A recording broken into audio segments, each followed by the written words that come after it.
I'm Andrew Pearce. This is GB News, the People's Channel, Britain's news channel.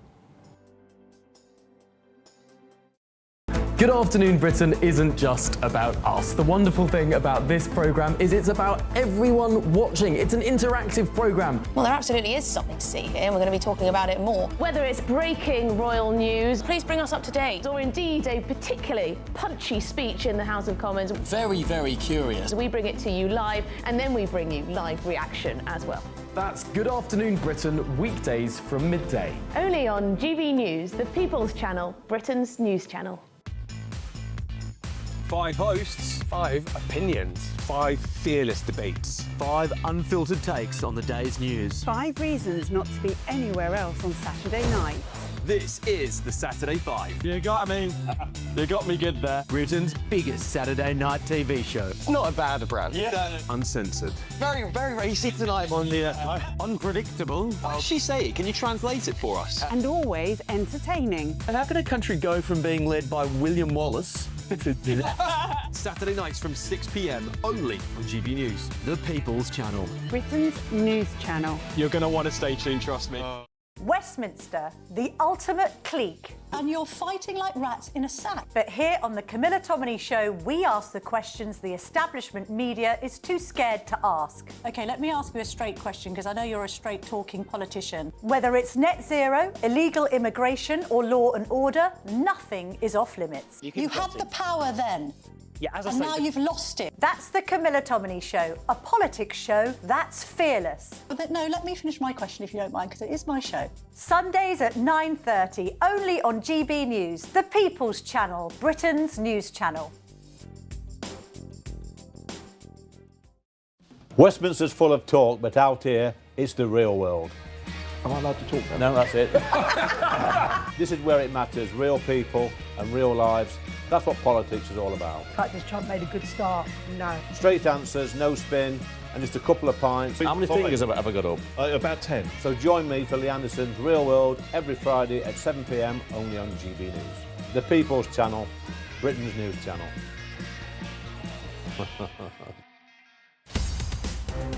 In the GB Newsroom, we bring you the news as it happens. With our team of dedicated journalists across the UK, we're ready to keep you up to date with what's happening every half an hour, every single day. Bulletins here on GB News, the People's Channel, Britain's news channel. I'm Bev Turner. Thank you for joining us on GB News, the People's Channel, Britain's news channel.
Good morning. Migrant hotel protests spread nationwide. Demonstrations take place in Leeds, Southampton and Nottinghamshire, with more planned today as public anger over illegal immigration grows. But meanwhile, the Home Office is going to set up an elite team of police officers that will track anti-immigration sentiment online.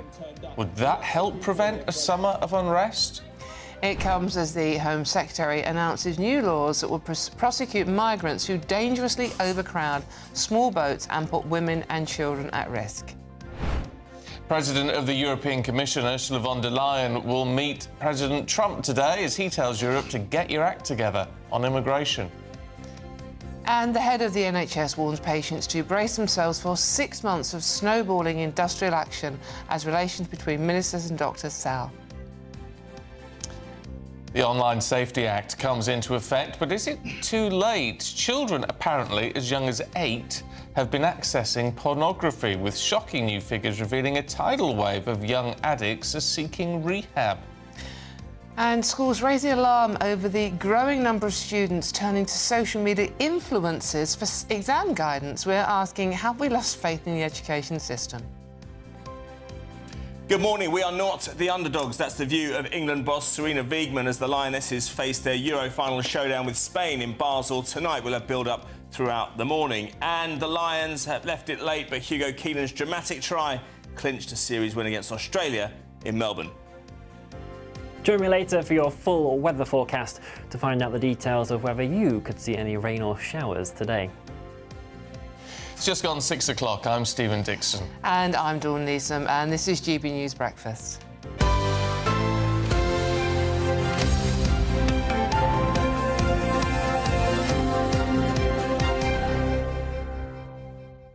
Are you watching from the northeast this morning? If you are, good morning. You are the potty-mouthed people of Britain. This is according to the Daily Star Sunday. But anyone from Newcastle are most likely to turn the air blue. You've taken the cursing crown from Glaswegians, who've topped the list for the last 4 years. How they measure it, how many people they talk to, I don't know, because they are very specific. Geordies swear 14 times in every 100 words, apparently. How have they done this? Come on, they're just making it up. They're just making it up. They've talked to one person. Character from Viz. Well, yeah, exactly. Yeah, well, yeah. If you live in Coventry, good morning to you, you are the least likely to curse, with just 3% doing so. Nottingham's pretty good, 3.5%, and Derby, 4%. Where does London come? Just Don't mention. Bromley. Bromley, terrible. Yeah. Terrible. I mean, how did they work it out? Exactly. And that's a lot of swear words in 100 words. What, 14 in 100? 14. That's like literally ever 3 words. Yeah, it's nothing compared to a newsroom, let's be honest. I'd never sworn in my life. No. PR folks used to write this garbage down and send it, in the old days, send it on fax machine into the office and hoping... Yeah, thanks, I remember those reports. Newspaper editors would print it. Well, yeah, exactly. Got a space to fill, sometimes they're handy. Yeah, well, there you go. I was more interested in the giant bird on that page. What the hell is that? It's a parrot. Oh. There you go. It's a foul-mouthed parrot. So there's a link. There's a seamless link on that page. This is... I don't know where it is. Probably in Newcastle by the sound of it. It could be Newcastle. She's called Lucky Angel. But if she sees anyone vaping... Oh! Right. Stephen Dixon! He shouts obscenities. Oh. So, right, I don't know anyone that vapes, do you? No, he likes walnuts, habit. dark chocolate and watching NCIS. Could be a Geordie parrot. I can't... Well, yeah. The Lucky Angel of the North. Well, they're from Warren Point near Belfast. OK. Yeah. But quite how many people are going... But honestly, the language this bird uses is terrible. that bird, not this one. Wouldn't dare I couldn't call you a bird these days. It would be deemed... Yeah. Not to me. I'll take it, don't worry. Yeah, happy Sunday morning. If you want to talk about swearing, please do get in touch. gbnews.com/what's Yeah, give us something nice to chat about. Bit of chit-chat this morning, because the news is thoroughly depressing. Oh, God.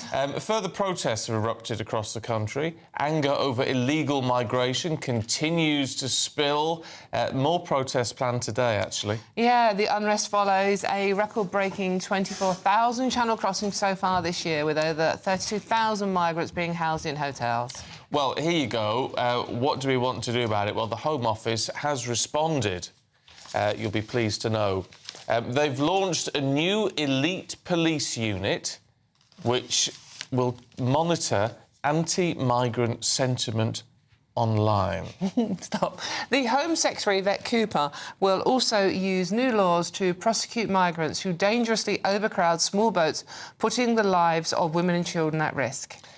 Let's talk to political commentator John Oxley. John, good morning. There is this growing pressure in this country. It feels like the lid is going to burst off the pot this summer. It's just what it feels like. In response, the Home Secretary has announced a unit to police anti-immigration sentiment on Twitter, basically. I think we have to be very wary of what this actually entails. I mean, obviously, if there are people who are planning violent disruption. That is one thing that does have to be monitored. But well, that's criminal anyway. Which is criminal anyway. Yes, there's already laws for that. Which there's already laws for that, and there's already things in place. But I think we have to be very wary of monitoring and supervising, legitimate discussion about politics, even if it's politics we disagree with or agree with. There's something quite worrying about the Home Office, the scope of this and what exactly they're going to be watching. I have so many questions. Detectives will be drawn from forces across the country to take part in a new investigations unit, which will be called the National Internet Intelligence Investigations Team. Detectives drawn from forces across the country. Obviously, we're overloaded with police officers in the country. We don't at all have a 10,000 shortage.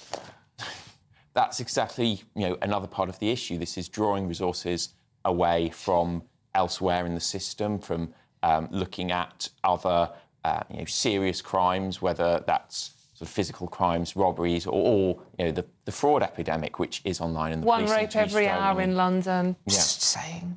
Meanwhile, she's also saying, Yvette Cooper, that she's going to create new laws to prosecute migrants who overcrowd small boats coming over. Well, aren't they committing... Isn't it illegal to come here in this way anyway? Aren't they already committing an offence? Yes, so it's already been made illegal to come through these routes to the country.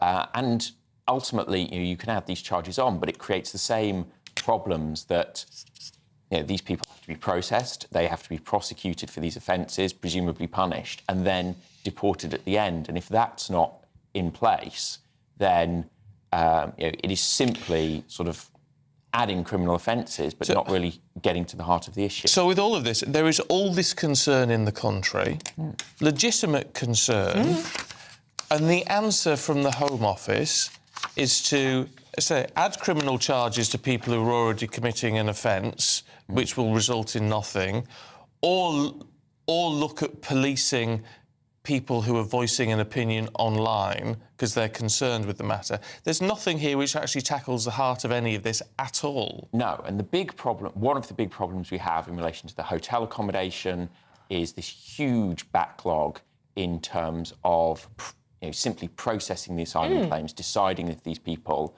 are entitled to asylum or not, or what to do with them at the end.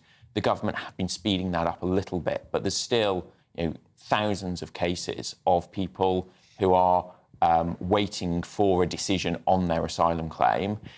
There's been an inability to come up with or develop permanent detention facilities, which is part of the reason why the hotels are being used, which is causing so much anger.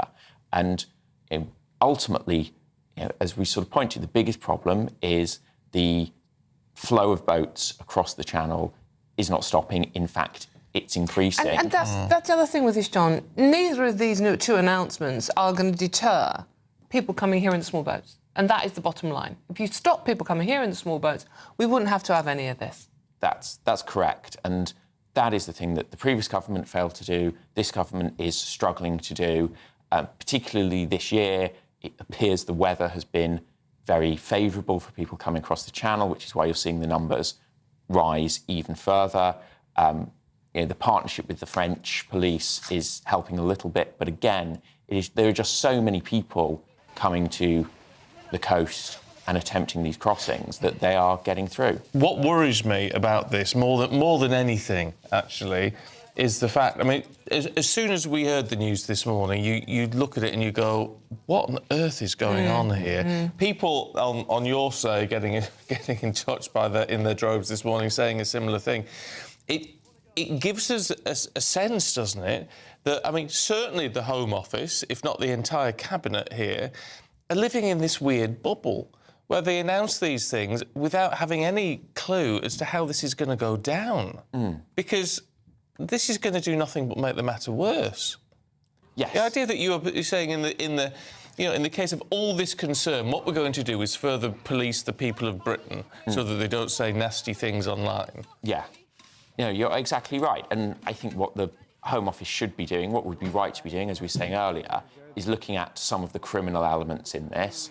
If you're there to seriously cause trouble, seriously cause violence, you're going to be met with a stern response. But the fact that you're blurring the line between those people who are intent on causing trouble and those people who simply want to express themselves is very worrying, and, as you say, is only inflaming some of the tensions around this and the concern around this. It is incredibly worrying, and even sort of like people that didn't think themselves would get angry about this situation are now getting angry about it. People are genuinely worried. I talk to people, women my age, around where I live in East London, who are seriously getting worried about their daughters and their granddaughters going in, and I never thought I'd be having those sort of conversations with these sort of people. And this is just like, so we are going to now police the public more than we're going to police the illegal migrants and the people getting them over here. That's what I'm learning from this. Yeah, and that's the sort of thing that is leading to a greater sense of anger around this issue among lots of people, and it's really spreading. And it feels like the government are not addressing that in the way that would neutralise some of those tensions and reassure people. All right, John, thank you. Let's see what the Home Office says, should we? They say this new team will help police forces track real-time information and protect communities from incidents and emergencies before they escalate. Paul Chalice, morning Paul, has been in touch. He says, so instead of tackling the problem, they're going to try to silence everyone who has concerns and thinks if we don't talk about it, it will go away. Yeah, that's exactly it. That is exactly. You've absolutely nailed it there. Meanwhile, Mike says on the prosecuting them for overcrowding the boats. Mike says that's like prosecuting a burglar for using a ladder. Yeah. It's like he's already breaking the law. Yeah. And the fact that Yvette Cooper has made a point of saying we don't want the boats too overcrowded because we want to protect the women and children. Well, Yvette, I don't know if you're looking at the same pictures that I'm looking of these boats coming over here, but... There aren't that many women and children. I mean, there are some. A few, but the majority of them are strapping young men. But also, we need to be stopping them coming here in the first place. It is illegal. Are they not listening, Stephen? No, and Jax has been in touch, and I get your point, saying, I'm going to start selling posters with bang your head here on them. I think they'd sell quite well. Absolutely. Because that does what it is what it feels like. Yeah. I mean, I try to be really, really balanced on how we cover all of this sort of stuff, because it's important. I mean, there are always two sides to every story. Yeah. But with this, when you look at you only have to talk to anyone out in the streets. There are growing concerns. And they just seem to be going at it from completely the wrong angle. What world are they living in? I mean, does she seriously put this... Look, I mean, Yvette Cooper isn't here to defend herself. I would love her... come on the show. I would absolutely love Yvette to come on this show and explain the thought process behind this. Yeah. And how she thought it would play out. What reaction did she think she would get? People like, the middle-aged women working in this local supermarket I'm talking to, did she really think this would play out well with them? Yeah. Oh, thank heavens. Oh, gosh, you've really sorted that problem. They're going to stop people from tweeting about it because they're angry. It feels like they are trying to silence the British public. It feels like they are more pro the migrants and pro the British people who have concerns. And what's that playing into? The rise of the far right, if you want to call them that. The far right. The far right. Well, that's it. Anyone who has concerns is far right. It's far right, yeah. Which is obviously crazy. But I think they must be living in this absolute bubble where they do not have any concept of how this is going to go down amongst 80-90% of the British population. No. Can't have a clue. No, they can't do. They can't do. It's either that, they're either stupid, or they're doing it on purpose. They can't be doing it on purpose. So therefore, because it plays into the hands of Reform, and it plays into the hands also to an extent of the Conservatives. Really, it's like an own goal. Yeah. They can't be doing it on purpose like that. Surely not. Which only leaves one option. Oh, I can't believe anyone could be that naive. I'm going to use that word. Naive is putting it politely. Yeah, well done. Being polite. Yeah, you're very well balanced and very polite about people. I'm trying. It is our job to be balanced. It is not always... But it's really difficult this morning. Easy. I must admit it is really difficult. But gbnews.com/your say. Please do. Already, I mean, considering it's only 6:15 on a Sunday morning, lots of you are very angry straight away. Yeah. Understandably so. Right, the President of the European Commission, Ursula von der Leyen, will meet President Trump today in a last-ditch bid to salvage a US-EU trade deal. Yeah, the talks were confirmed just hours after the US President warned there was a 50-50 chance of securing a deal before the August the 1st deadline. Well, the EU is focused on getting a deal with Washington to avoid some pretty hefty tariffs from further harming the sluggish economy in the EU, with retaliatory tariffs being held out as a last resort. So let's get more now from Professor of US and International Politics, Scott Lucas. Scott, good to see you this morning. Thank you for joining us. OK, how do you think this meeting is going to go down? What can we expect from it? Well, that's going to depend on what day of the week it is and what kind of mood Donald Trump is in. I think the essential background for this is that the U.S. and the EU had reached a deal on tariff levels earlier this month, a couple weeks ago. That was for 10% tariffs on the EU, plus some revisions on cars and on steel. You may remember that the UK has reached a similar agreement with the U.S. That deal went to Donald Trump's desk on a Wednesday. He never signed it. And on the Saturday, he suddenly said, 30% tariffs by August the 1st. Now, since then, U.S. and EU negotiators have been working diligently to try to get the deal back together. There are reports, now I must stress they are not confirmed, that the tariff level might be 15%. We don't know what's happening with cars and with steels and with other sectors. But even if that deal is reached, we don't know if Trump will sign it. Indeed, this weekend, he's been indicating that the chances of a deal are less than 50-50.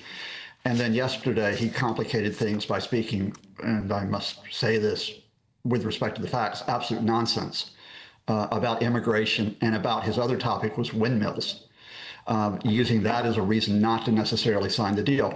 The EU wants a deal. U.S. officials want a deal. We just don't know if that man on your screen right now wants one. Well, what was he saying that was nonsense about immigration? Oh, he was talking, just repeating the standard lines that immigration is an existential threat to Europe. And of course, I live in Europe. And of course, I lived in the UK for almost 40 years.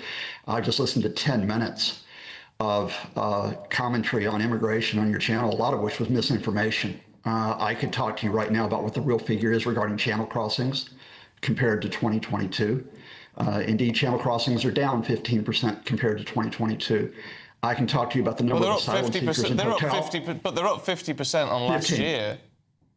Yeah, but they're down since 2022, which you never seem to mention. And you never seem to mention the fact that there are these fluctuations. The number of asylum seekers in hotels is down 15% from last year. That's down 15% from last year. It is not illegal to cross the channel in a small boat if you claim asylum. It's perfectly legal under international law. And about 70% of asylum seekers in the UK, their claims are eventually accepted. In other words, they have a legitimate case to come to the United Kingdom. The same thing has been said in many countries, false claims about immigration in Europe. I'm very concerned about the fact that you get out the proper information, precisely whether it's in the US, the UK, or Europe, because this misinformation, especially when it's amplified time and time again, does feed tension, it does feed discord, and it does feed violence, which, by the way, is one reason why the government made the announcement yesterday about that concern about what is going on social media. The fact is that we went through an episode in the UK last year where misinformation, falsehoods about what happened in Southport fed violence for 2 weeks in the country that used to be my home. And that type of thing from all people, whatever our views in terms of border security versus the rights of asylum seekers, is something we should be concerned about. Scott, one thing, first of all, it is illegal to enter the country on a small boat from France under British law. That is a criminal offence. But not under international law. See, that's something that you probably should mention as well, that this has been a right which has been guaranteed well, this is since the Britain. 1950s. This is British law we're living under here at the moment, so that is illegal. And So you also criminal observe offence. international law. It is a criminal offence. But there's a conflict because the government also purportedly observes international law, does it not? Oh, well, I don't know, you need to ask the government that, but this is British law and it is illegal to do that. And the statistics and the numbers we use come from the government. So are you accusing the British government of spreading misinformation? Which statistics are you referring to? The number of migrants the number of migrants in hotels, when you say they have gone down, yes, they have gone down slightly because the government are moving them into private homes.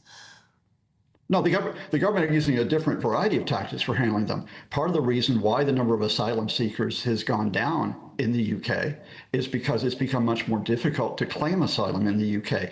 In other words, you speak a lot about people who cross by small boats into the UK, but you don't speak about the overall number of undocumented migrants. Now, the number of undocumented migrants in the UK is not surging. That's something that you don't report. And indeed, the number of overall immigrants into the United Kingdom last year was close to 1 million. So the number of people that cross by small boats compared to migration in the UK is less than 5%. So in other words, by focusing on small channel people day after day after day, you don't get the overall figure on migration, which includes a lot of different types of people. It includes students, it includes professionals, and it includes undocumented migrants who don't happen to come by boat, but come by other means. Yeah, but well, as you will know, there is a great deal of concern about the net migration figures. I mean, yes, there is a focus on what is happening crossing the channel, but the net migration figures are a tremendous concern to the people of this country. But they dropped significantly last year. Net migration figures dropped by about 35 to 40% last year. Yeah, but they're still. Well, yes, they did because they got absolutely out of control. But they're still massively high. But they came down last year. Now, are you reporting that? Yes, in fact, the net migration came down. Yes, we did. Yes, we absolutely did report that. But they're still massively high. I mean, we're talking. It's only 10 years or so ago we had a prime minister talking about getting it to the tens of thousands, and we are in the hundreds of thousands. No, well, why would you want to get overall net migration down to the tens of thousands? Well, why not? Why can't we have control of our borders? Why can't we bring those figures down? Why can't we? The people we're bringing in to work here, why can't British people be doing more of those jobs? I mean, it's a legitimate point, isn't it? We are an island nation. You know, I was one of those net migrants to the UK, of course. Well, yes, indeed, as of course. Right. So you know that many of those net migrants are professionals. Do you know that many of those net migrants are students who come to the UK and they pay international fees to study here? Do you know that many of those net migrants are people who come to work in the National Health Service, for example? Yes, we know that. Of course we do. Okay, so why are you concerned about reducing net migration to almost zero if many of those net migrants actually are making contributions to the UK? The government are also concerned about it, Scott. It's not just Stephen and I sitting here being concerned about it. No, I'm asking you. You whip up this idea that any migrant to the UK is a drain, at least on the UK, or is a threat to the UK. Why do you do that? No, well, we don't. That isn't what is said at all. But what is said is that many people fear that number is too high. And yes, why do they fear it? Why do they fear it? Why? Because there's a lack of housing. There's pressure on the NHS. There's pressure on education. All of these sort of things, which are causing people a huge amount of concern in this country. So because there's a legitimate concern about housing, which there's been in the UK for many years, because there's a legitimate concern about healthcare, which there is for many years, and there should be, instead of saying that the fundamental issue in Britain for many years is that there has been a failure by governments across the political spectrum to deal with housing effectively, to deal with education effectively, to deal with the health service effectively, you simply don't say that. Instead, you blame migrants. All migrants, including me.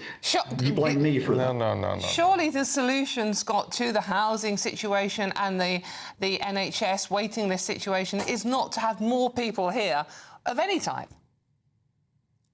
Oh, okay. Well, first of all, remember, we just said the number of people who are coming into the UK, net migration, has dropped significantly. Secondly, what we're saying here is, so well, net migration dropped last year.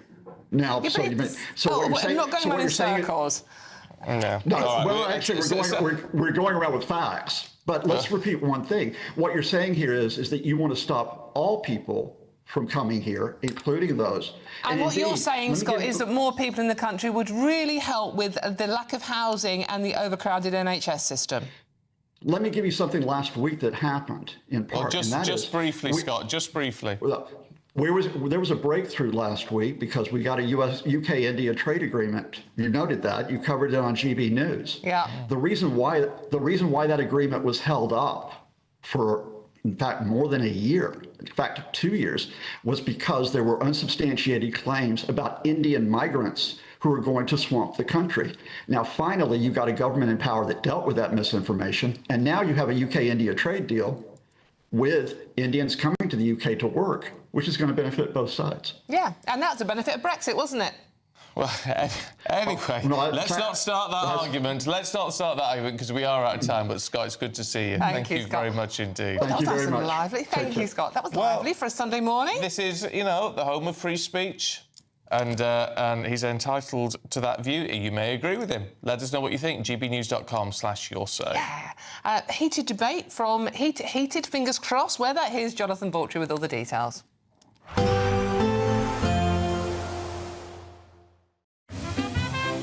Heavy showers first thing will be followed by a warm, cosy day. Boxed boilers, sponsors of weather on GB News. Hello there, a very good morning to you. This is your GB News weather update provided by the Met Office. It is going to be a cloudy day for many of us, and whilst there's a scattering of showers for some, the most persistent rain will be up towards the northwest of the UK as we see this cold front slipping into parts of Scotland. Rain could be locally heavy for a time, and it will be quite breezy as that pushes in, generally moving eastwards during the day, breaking up into quite heavy, potentially thundery showers across eastern Scotland later. Those scattered showers will pop up elsewhere across the UK, but here there should be at least some drier intervals in between to try and make the most of nonetheless. Generally though, some of the best sunshine will be across parts of northern Scotland into this afternoon. Once the main front has slipped its way southwards, parts of the Highlands, Lewis and Harris, maybe towards the Northern Isles as well, seeing some brighter spells in there. For Northern Ireland, England and Wales, even central and southern Scotland, we are going to hold on to a lot of clouds during the day. So grey skies for many of us. Again, there might be a touch of brightness just poking its way through in there at times. But temperatures overall ranging between 18 and 23 degrees Celsius is fairly typical for this point in the year. Into this evening, some of that cloud will finally break up and we'll see a few more clear spells developing in there, and that will allow for a slightly fresher night compared to some recent ones. Temperatures in towns and cities between 11 and 14 degrees Celsius, but certainly dropping into single figures in some rural spots as well. And generally on Monday, there will be a decent amount of dry and fine weather for many of us. Overall, there should be more sunshine, more of those brighter, sunnier spells poking their way through. I can't rule out the odd shower, though, popping up in places, so it is still worth bearing in mind that. But generally, if you are on the summer holidays, there will be a fair amount of fine weather and feeling pleasantly warm in that sunshine with temperatures a notch higher than today. As we head throughout the week, though, there is the ongoing risk of showers, but no prolonged periods of rain for our gardens or allotments. Enjoy your day. There will be a light breeze in the morning, leading to a warm front. Boxed heat pumps, sponsors of weather on GB News. Right, still to come for you. With the Lionesses set to face Spain in the Euros tonight, we're going to get all the lowdown with Aidan in a moment.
This is our country, and we think it's amazing. From high tea to the high street, we love it all. Even the rain, we like that too. There's nowhere else we'd rather be. That's why we're here to be the fearless champion of Britain, its voices and its values. Because we are GB News, the People's Channel, Britain's news channel. Britain was once the envy of the world, but look around. A nation that no longer knows what it is or where it's going. A country that's broken. How do we fix Britain? How do we bring it back? Friday night with Matt Goodwin at 8 p.m. only on GB News. In the GB Newsroom, we bring you the news as it happens. With our team of dedicated journalists across the UK, we're ready to keep you up to date with what's happening every half an hour, every single day. Bulletins here on GB News, the People's Channel, Britain's news channel. This is Britain's Newsroom, where your voice matters. It's just astonishing. With expert analysis and honest opinion, we don't just keep you informed. We bring you unique perspectives you won't see anywhere else. Can't argue with any of that. When the news happens, it happens here. On Britain's Newsroom, weekdays from 9:30 a.m. Only on GB News.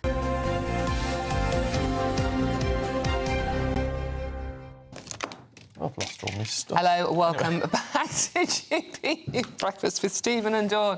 It's one of those days, it's a Sunday.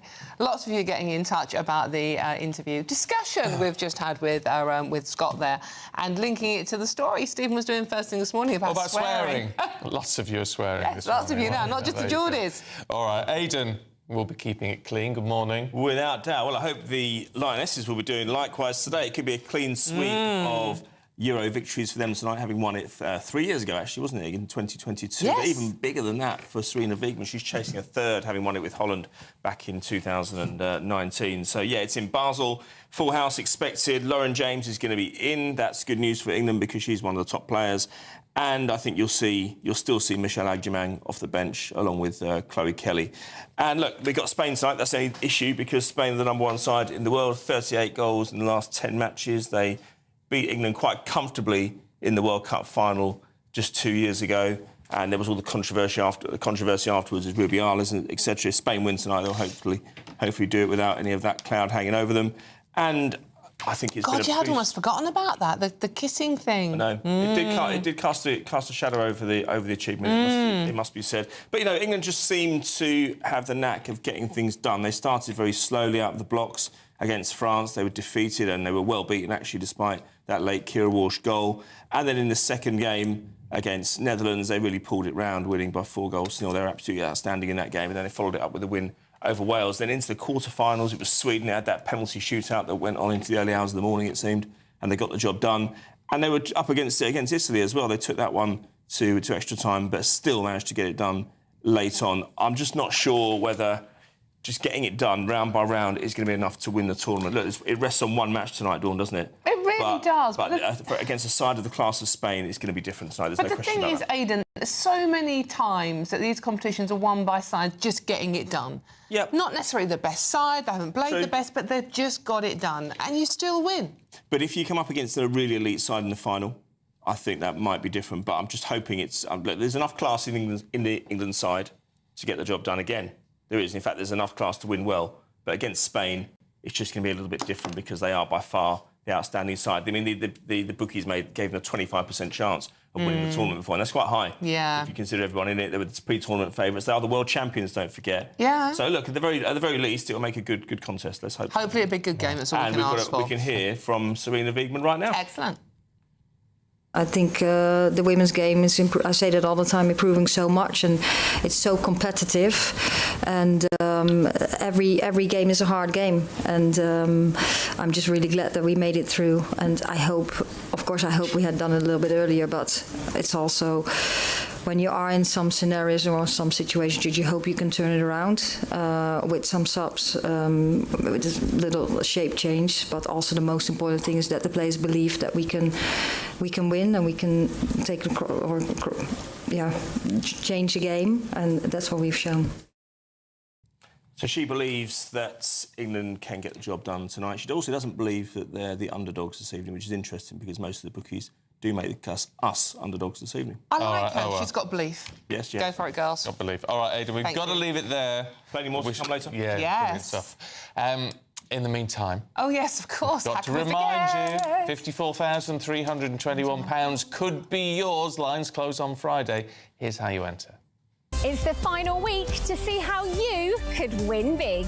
It's our biggest cash prize to date, an incredible £54,321 in tax-free cash has to be won. What would you do with that? With all of that cash, you could just chill out, treat yourself and indulge in the finer things in life, somewhere like here, Downhall Hotel and Spa.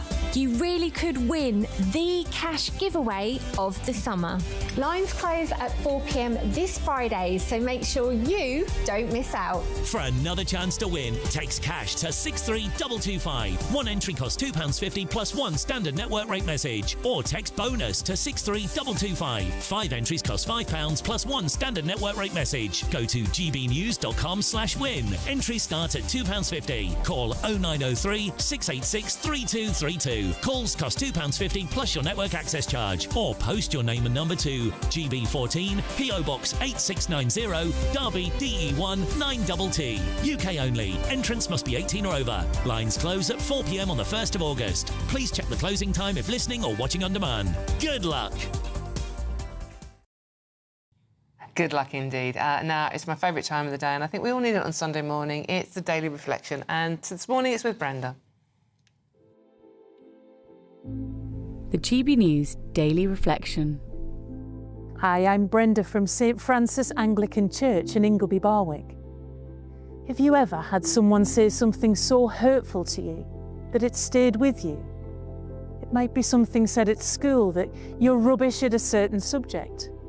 You may have been laughed at by your friends for wearing the wrong clothes, and it made you feel so small inside. Or it may be at work or a family member who hurts us. We also can say hurtful things to others, perhaps without thinking, perhaps even as a joke.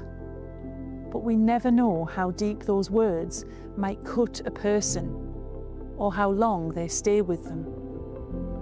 In the Bible, we are told that our words matter. We can use our words to build up or to cause harm. There's a famous quote that says, "An eye for an eye until the whole world is blind." Where does it stop? Can it stop with us? Can we turn our hurt inside into building others up, into being encouragers in championing other people, until this world slowly and slowly becomes a better and kinder place for us all? Amen.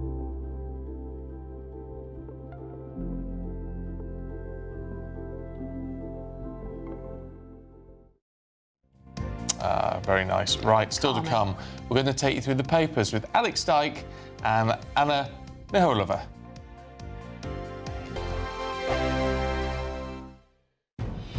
Good afternoon, Britain. Weekdays from midday. Good afternoon, Britain. A cheerful lollipop man's signature high fives have been stopped in their tracks. Oh dear. Well, Neil Cotton, believed by local children... sorry. I'll start that all over again. This is a chap called Neil Cotton, and he's beloved by local kids in Howden, East Yorkshire. And he's been told by the council to stop the friendly high-fiving gesture, all in the name of health and safety. But many parents and motorists are calling it nonsense. No surprises there. So apparently this chap, 57 years old, he spent the last 2 years brightening up the school run in the East Yorkshire town of Howden. There he is, looks like a nice guy, doesn't he?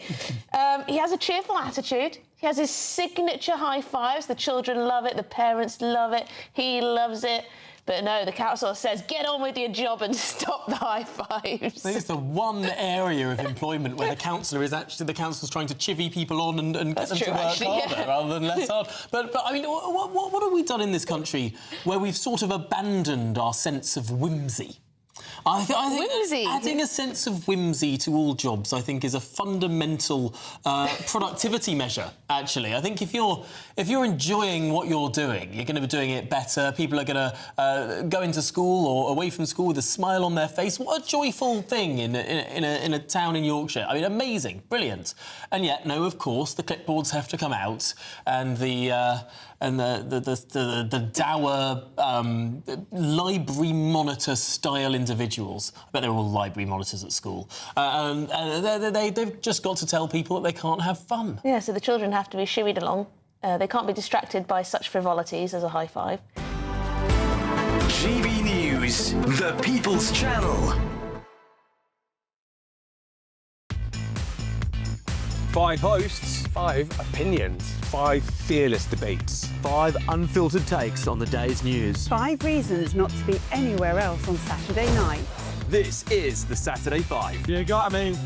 You got me good there. Britain's biggest Saturday night TV show. It's not a bad brand. Yeah. Uncensored. Very, very racy tonight. On the unpredictable. What did she say? Can you translate it for us? And always entertaining. And how can a country go from being led by William Wallace to Saturday nights from 6 p.m. only on GB News, the People's Channel. Britain's news channel. You're going to want to stay tuned, trust me. In the GB Newsroom, we bring you the news as it happens. With our team of dedicated journalists across the UK, we're ready to keep you up to date with what's happening every half an hour, every single day.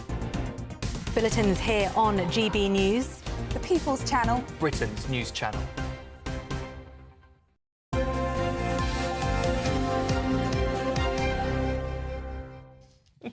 Sorry, we're just fixing Dawn's glasses. Welcome back to Breakfast with Stephen and Dawn. You see, happy Sunday morning, everybody here. She's broken her glasses. But the reality of live TV. But that makes everybody happy because people always complain about me taking my glasses off all the time. Unfortunately, I can't actually fix them because she's actually snapped the screw. Yeah, that's because I take my glasses off all the time because I need to read things and it's not a vanity thing. It's just... Any case, to be honest with you, he's rubbish. Hey, I've tightened the other arm. Thank you very much. In any case, we are going through the papers now, Steve. Yeah, I'm doing my best here. Yes, Alex Dyke and Anna Mihailova. I know. Mihailova. So, Anna's so polite. She has never corrected people in 3 years who've mispronounced her name. It's a beautiful name, but... There you go. And she's a beautiful lady who never corrects us. Where are we starting? It's not glass mending, is it? Anna, we're starting with you, aren't we? Yes. A less beautiful lady in the news.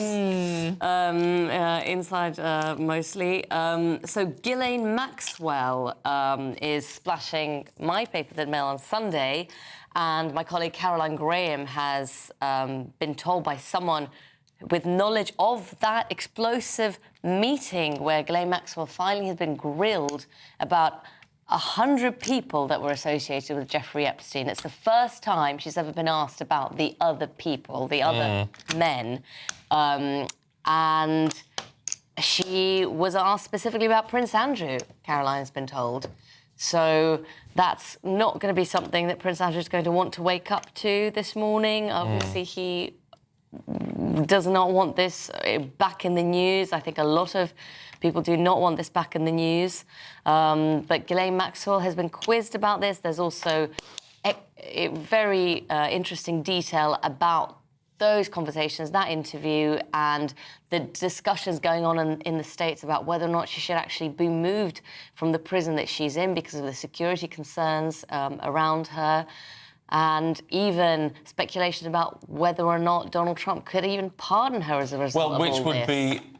but under the pressure he's under at the moment, the idea of him pardoning her would do nothing but add to that conspiracy. But he obviously wouldn't pardon her now. The time for presidential pardons is usually at the end. And I do think, you know, anyone who has been following this case and has any concerns for all the many victims in this case, when they look at Ghislaine Maxwell potentially the only person really in the end of it who is doing time for her crimes, and when she was convicted, it was made very clear that Jeffrey Epstein, she was such a key part of the operation. She lent it respectability, she helped groom the victims, and it is pretty galling that we are now already talking about the potential of her being pardoned at any point. Yeah, yeah. Worth pointing out, Prince Andrew denies any involvement in anything illegal, of course, with all of this. Alex, what do you make of it all? Well, it was a 9-hour meeting, and his name is a great headline, and there's another 100 people that they're asking about. So I wonder if Prince Andrew's name was not much more than a casual mention, and they want to know about these other people, because in 9 hours you can probably talk about 100 people. Yeah, yeah. Well, whether we ever find out what she actually said, though, in any great detail, and all the rest of it will be interesting. Right, we're going to take a short break there, but we have got a lot more coming up from you two in just a moment. First, though, if you fancy a bit of European sun, here's the forecast.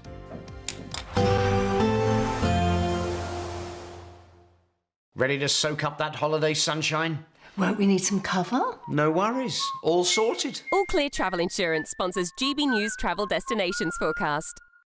If you're holidaying across Europe at the moment, conditions are quite varied depending on where you're going. For Iberia, it's fine and settled with some warm sunshine. There were a few showers across parts of the Pyrenees. Some heavier showers and thunderstorms developing around the Alps and down through the Balkan regions as well.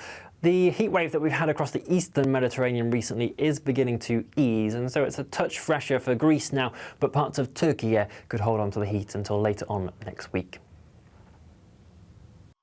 All Clear Travel Insurance sponsors GB News Travel Destinations Forecast. You've read the headlines, you've heard what those in power have to say.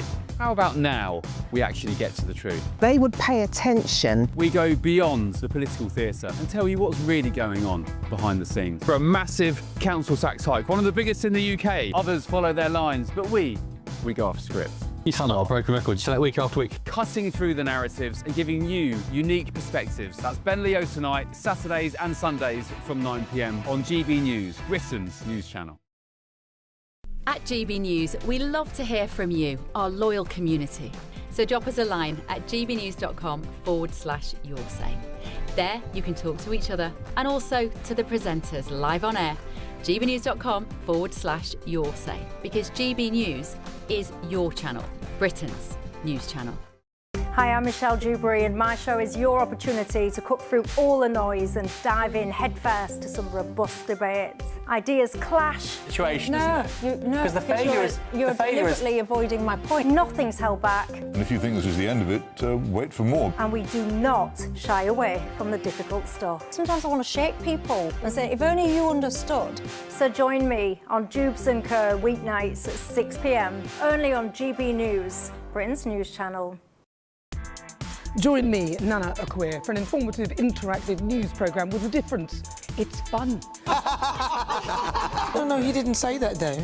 I'm so surprised. I think there's an element of truth to that. Join me from 3 p.m. every weekend, only on GB News, Britain's news channel. Good Afternoon Britain isn't just about us. The wonderful thing about this programme is it's about everyone watching. It's an interactive programme. Well, there absolutely is something to see here, and we're going to be talking about it more. Whether it's breaking royal news, please bring us up to date, or indeed a particularly punchy speech in the House of Commons. Very, very curious. We bring it to you live, and then we bring you live reaction as well. That's Good Afternoon Britain, weekdays from midday. Only on GB News, the People's Channel, Britain's news channel. In the GB Newsroom, we bring you the news as it happens. With our team of dedicated journalists across the UK. We're ready to keep you up to date with what's happening every half an hour, every single day. Bulletins here on GB News. The People's Channel. Britain's news channel. It's Patrick Christie's Tonight, and here we do things differently. It's explaining the absolute madness of this, doesn't it? It's explosive. I mean, this is very good. It's lively. 850. Your government sat there short and it did nothing. It's controversial. And the Middle East has been in turmoil since before I was born. It's everything you need to kickstart your evening. Everyone's had their Weetabix tonight. I love to see it. That's Patrick Christie's Tonight, weeknights from 9 p.m. Only on GB News, the People's Channel, Britain's news channel.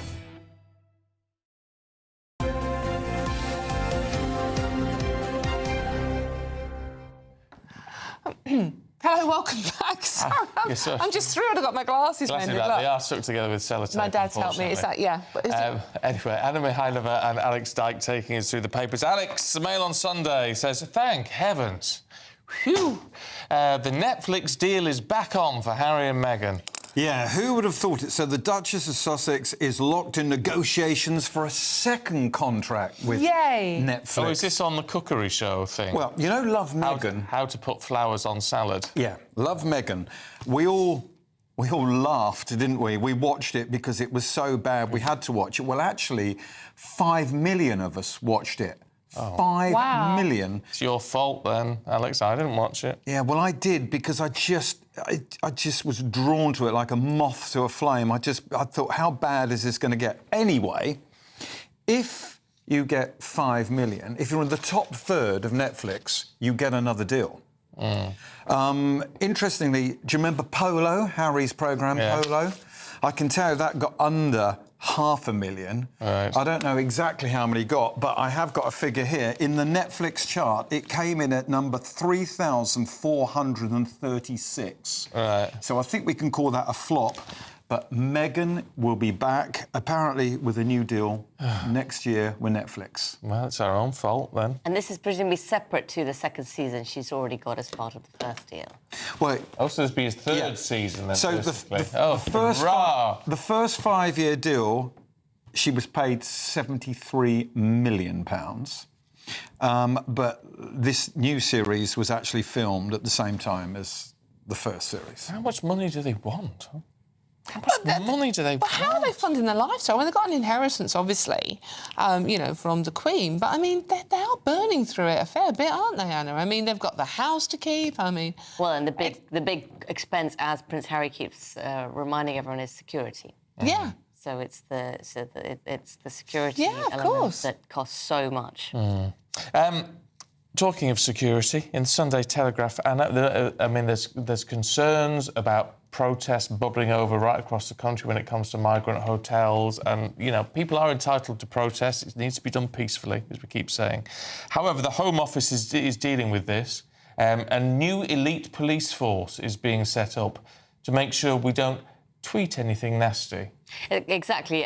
This police force is going to specifically monitor social media relating to any incitement, and this is off the back of ministers being pretty concerned that this summer could see riots again.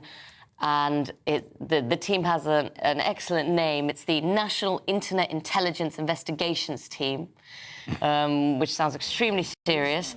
But, of course, you know, immediately it's led to critics, concerned that this could have a chilling effect on free speech. Is she not... I mean, forgive me, but has the Home Secretary not put her nose outside the Home Office front door at any point in the last year? I mean, is she... I mean, this seems so utterly tone-deaf to take this approach rather than something else. Well, and I mean, I think, you know, the biggest concern people might have is, it's sort of... In some ways, in this day and age, it's obvious that there should be monitoring of some sort of online activity, but most people are concerned that there isn't enough police on the street doing actual normal policing, so that's why. Absolutely. All right, you two, thank you. We'll see you later. Time for the weather. Expect a warm front, moving from the kitchen right through to the rest of the house. Boxed Boilers, sponsors of weather on GB News. Hello there, a very good morning to you. This is your GB News weather update provided by the Met Office. It is going to be a cloudy day for many of us, and whilst there's a scattering of showers for some, the most persistent rain will be up towards the northwest of the UK as we see this cold front slipping into parts of Scotland. Rain could be locally heavy for a time, and it will be quite breezy as that pushes in, generally moving eastwards during the day, breaking up into quite heavy, potentially thundery showers across eastern Scotland later. Those scattered showers will pop up elsewhere across the UK, but here there should be at least some drier intervals in between to try and make the most of nonetheless. Generally, though, some of the best sunshine will be across parts of northern Scotland into this afternoon. Once the main front has slipped its way southwards, parts of the Highlands, Lewis and Harris, maybe towards the Northern Isles as well, seeing some brighter spells in there.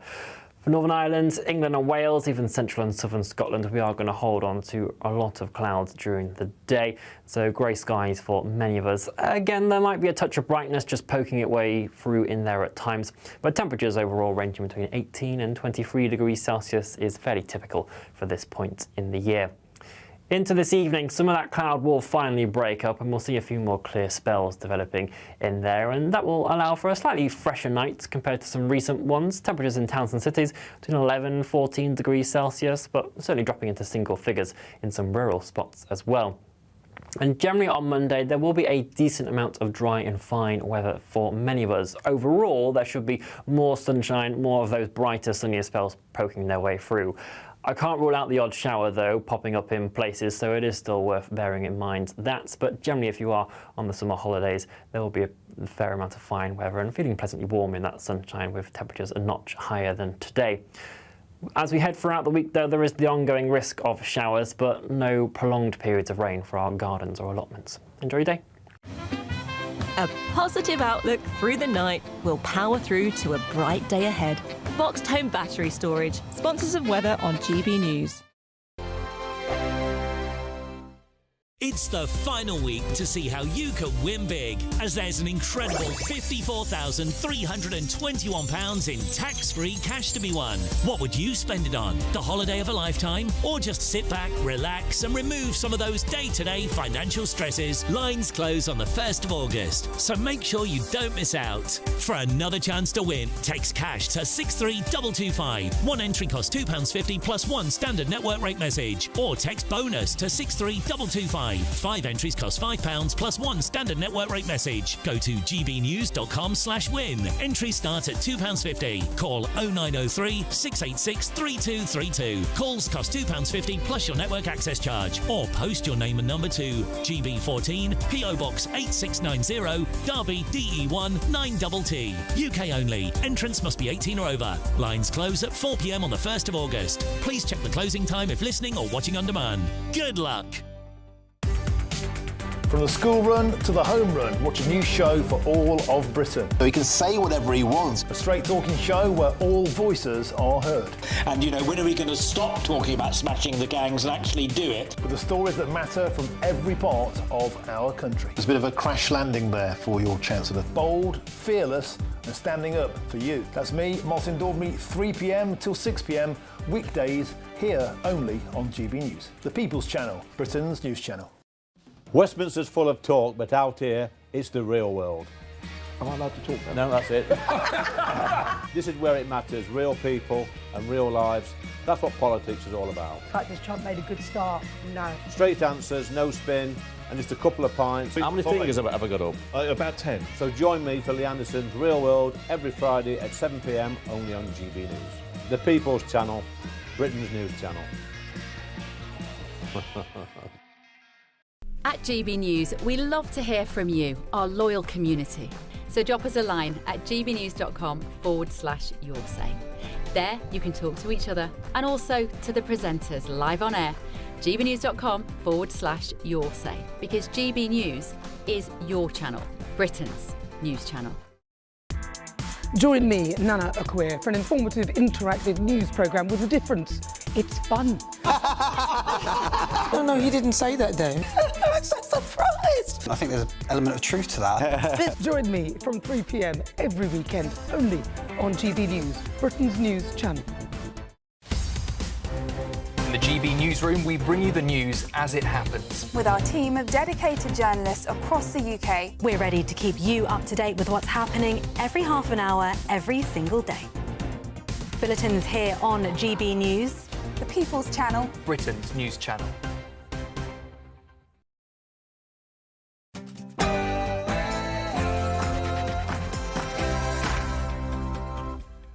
Good morning. Migrant hotel protests spread nationwide. Yeah, demonstrations take place in Leeds, Southampton and Nottinghamshire, with more planned for today as public anger over illegal immigration grows. Meanwhile, the Home Office is creating an elite team of police officers to track anti-immigration sentiment online.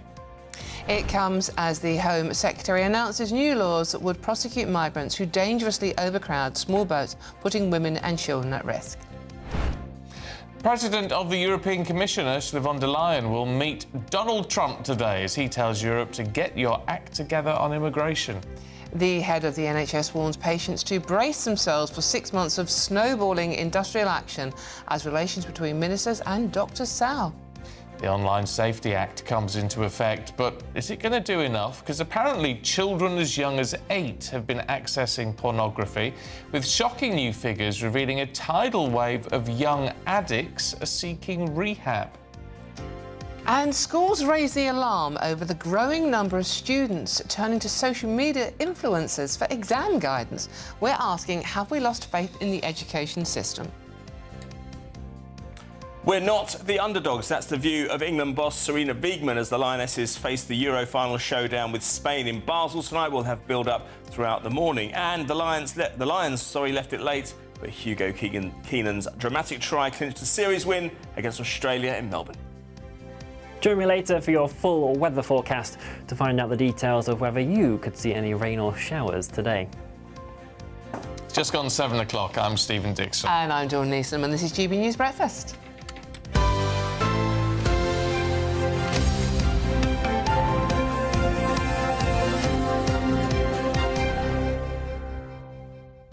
I'm slightly concerned I might be getting a call from the police. What have actually, you... Stephen Dixon, what have you done now? Well, I've done something terrible, and it's not just anything that I've tweeted online, which is becoming even more and more illegal this morning. That's a hanging offence? No, apparently, because I've got wind chimes in the garden, which I really like. I think they're lovely. I love a wind chime. Just that gentle dingling in the wind, as it were. Anyway, apparently more and more people are calling the police about wind chimes in their neighbours' gardens because they're finding it problematic. So it's... I don't know what they are. Sorry. You know wind chimes? Huh? What? What? I lived in the city all my life. Well, people have wind chimes in cities too. Yeah, metal bars that hang down with a bit of wood in the middle, and it goes in the wind and bangs. It makes a beautiful sound. No, it doesn't. No, it doesn't. I've never heard of them, sorry. It's really... No. I can't... this story... Every story we're doing today, right, is going off in weird directions. We are going down complete rabbit holes here. Look at the picture. You don't recognise a wind chime hanging in someone's garden? Never seen one in my life. Yes, I think I have, yeah. I've seen those. What do you call them, then? I thought it was a Christmas decoration. Christmas decoration? No, it's about... What? I just give up. Well, anyway, if you see one of those hanging on someone's balcony because you live in London in, say, July, random example, you'd think that was a Christmas decoration. No. Well, maybe they left. Some pubs do keep them up all year round, don't they? But not probably. Pubs don't really put wind chimes. No.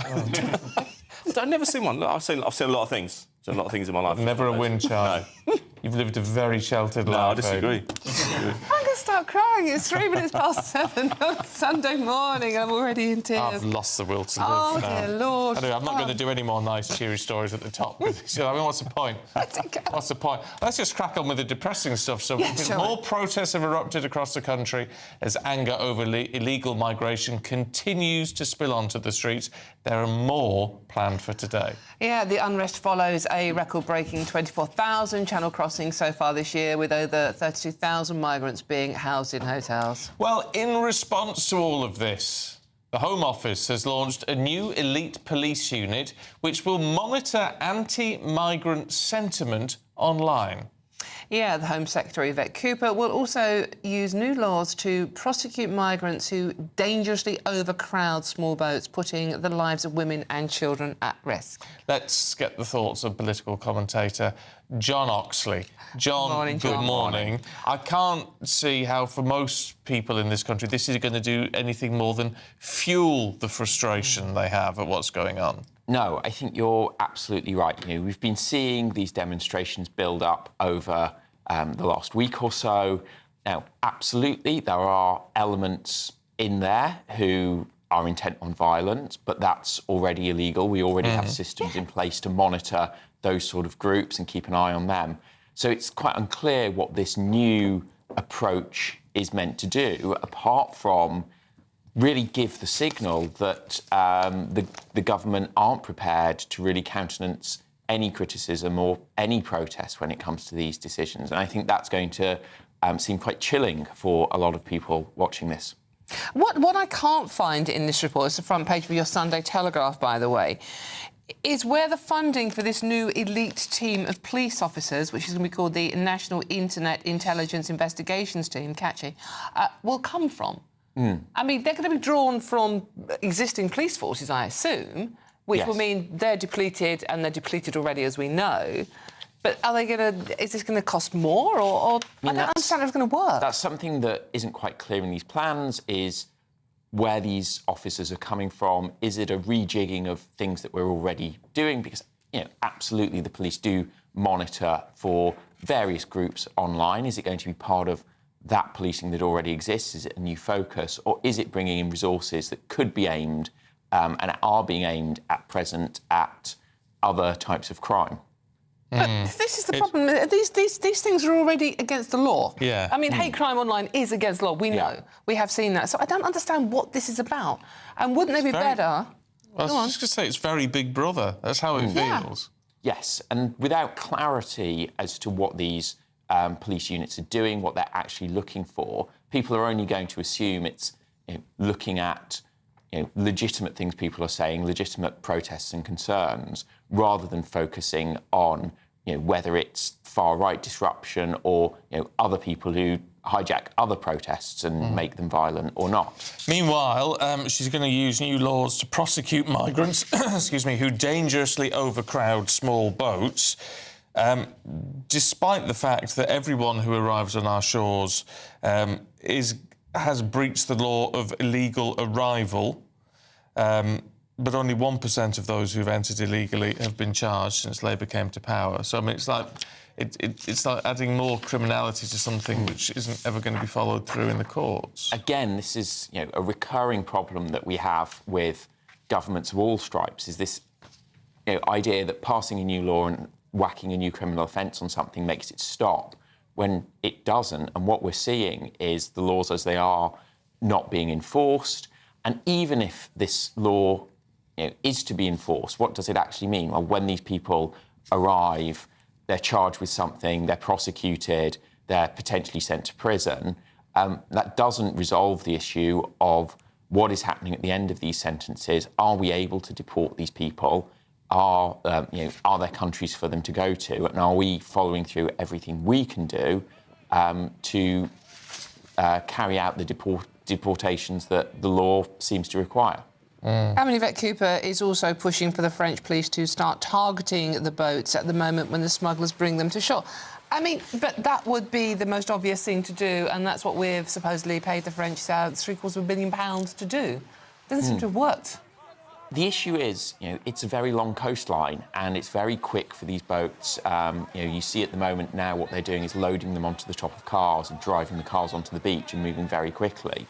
But you're right, the root cause of this is the build-up of migrants in northern France, the ease at which they get onto boats, and frankly, for the French, there's a huge incentive for them to become our problem rather than the French problem, and that's the issue we need to attack with a mixture of cooperation with the French, deploying technology where we can, but making sure that these boats aren't entering the sea in the first place, which is dangerous for migrants as above all else. Or frankly, making it unattractive to come to the UK, which, I mean, when you look at all of what is happening on and all the, all the potential moves being used and tried and talked about to stop it, deterrent would seem to be the only thing that's had any significant impact. I mean, even before it was in place, we did see the Rwanda threat having a bit of an impact before the Conservatives lost power.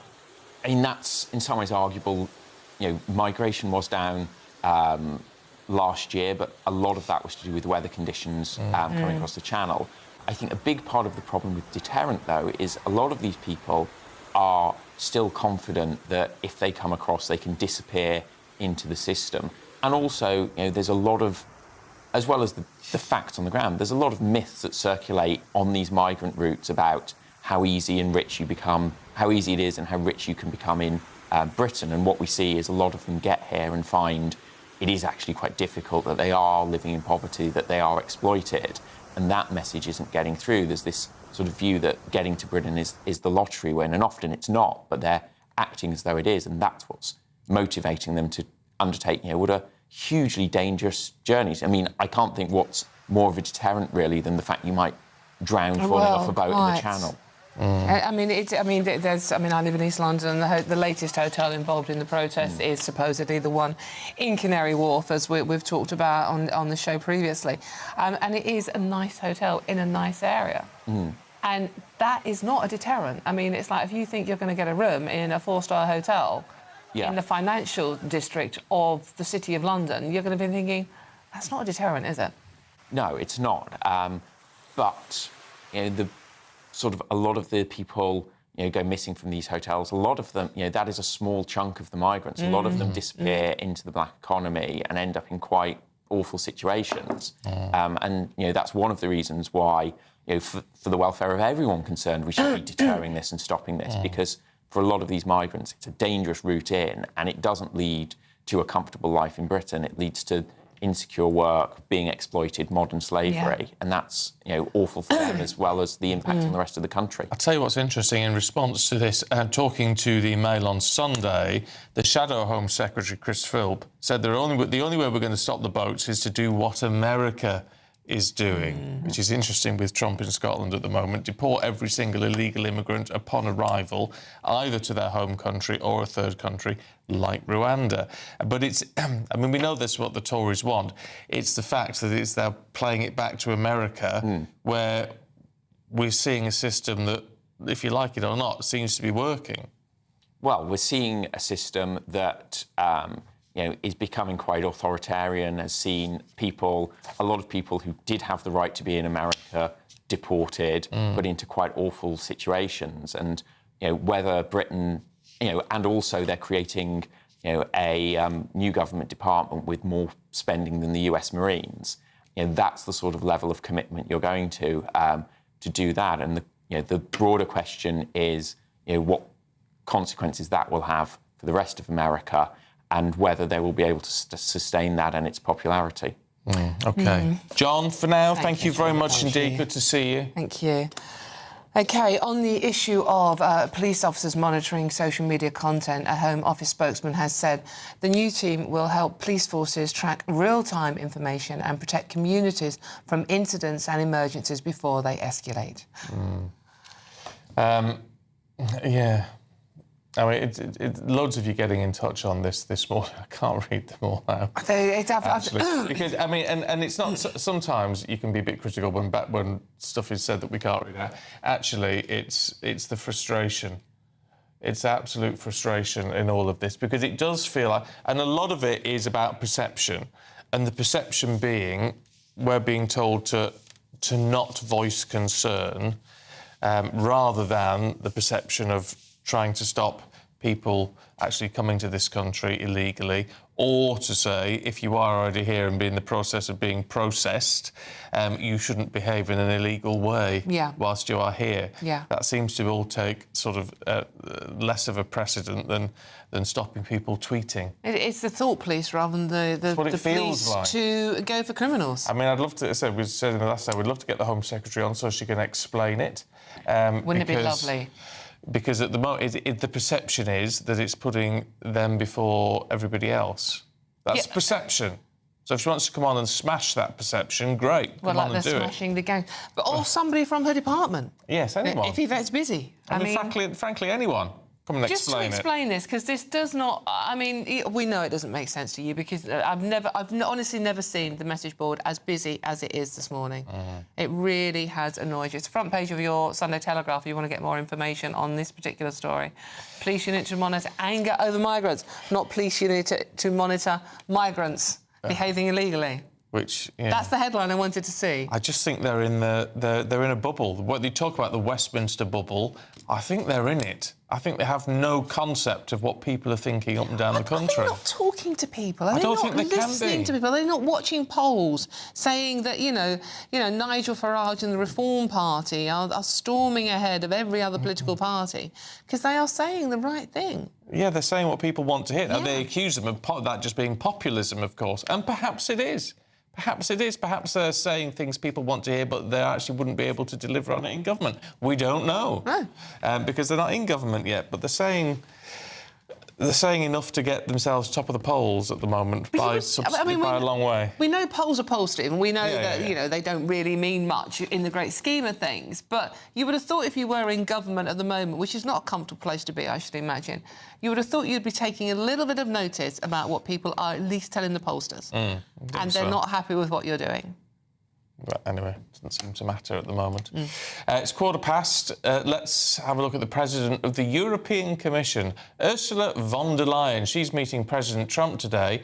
It's apparently a last-ditch bid to salvage a US-EU trade deal. Yeah, the talks were confirmed just hours after the US President warned that there was a 50-50 chance of securing a deal before the August 1st deadline. Well, the EU is focused on getting a deal with Washington to avoid hefty tariffs and further harming its sluggish economy. They are also talking about at least the possibility of retaliatory tariffs. OK, and let's get more from American political strategist now. It's Errol Moorcoach.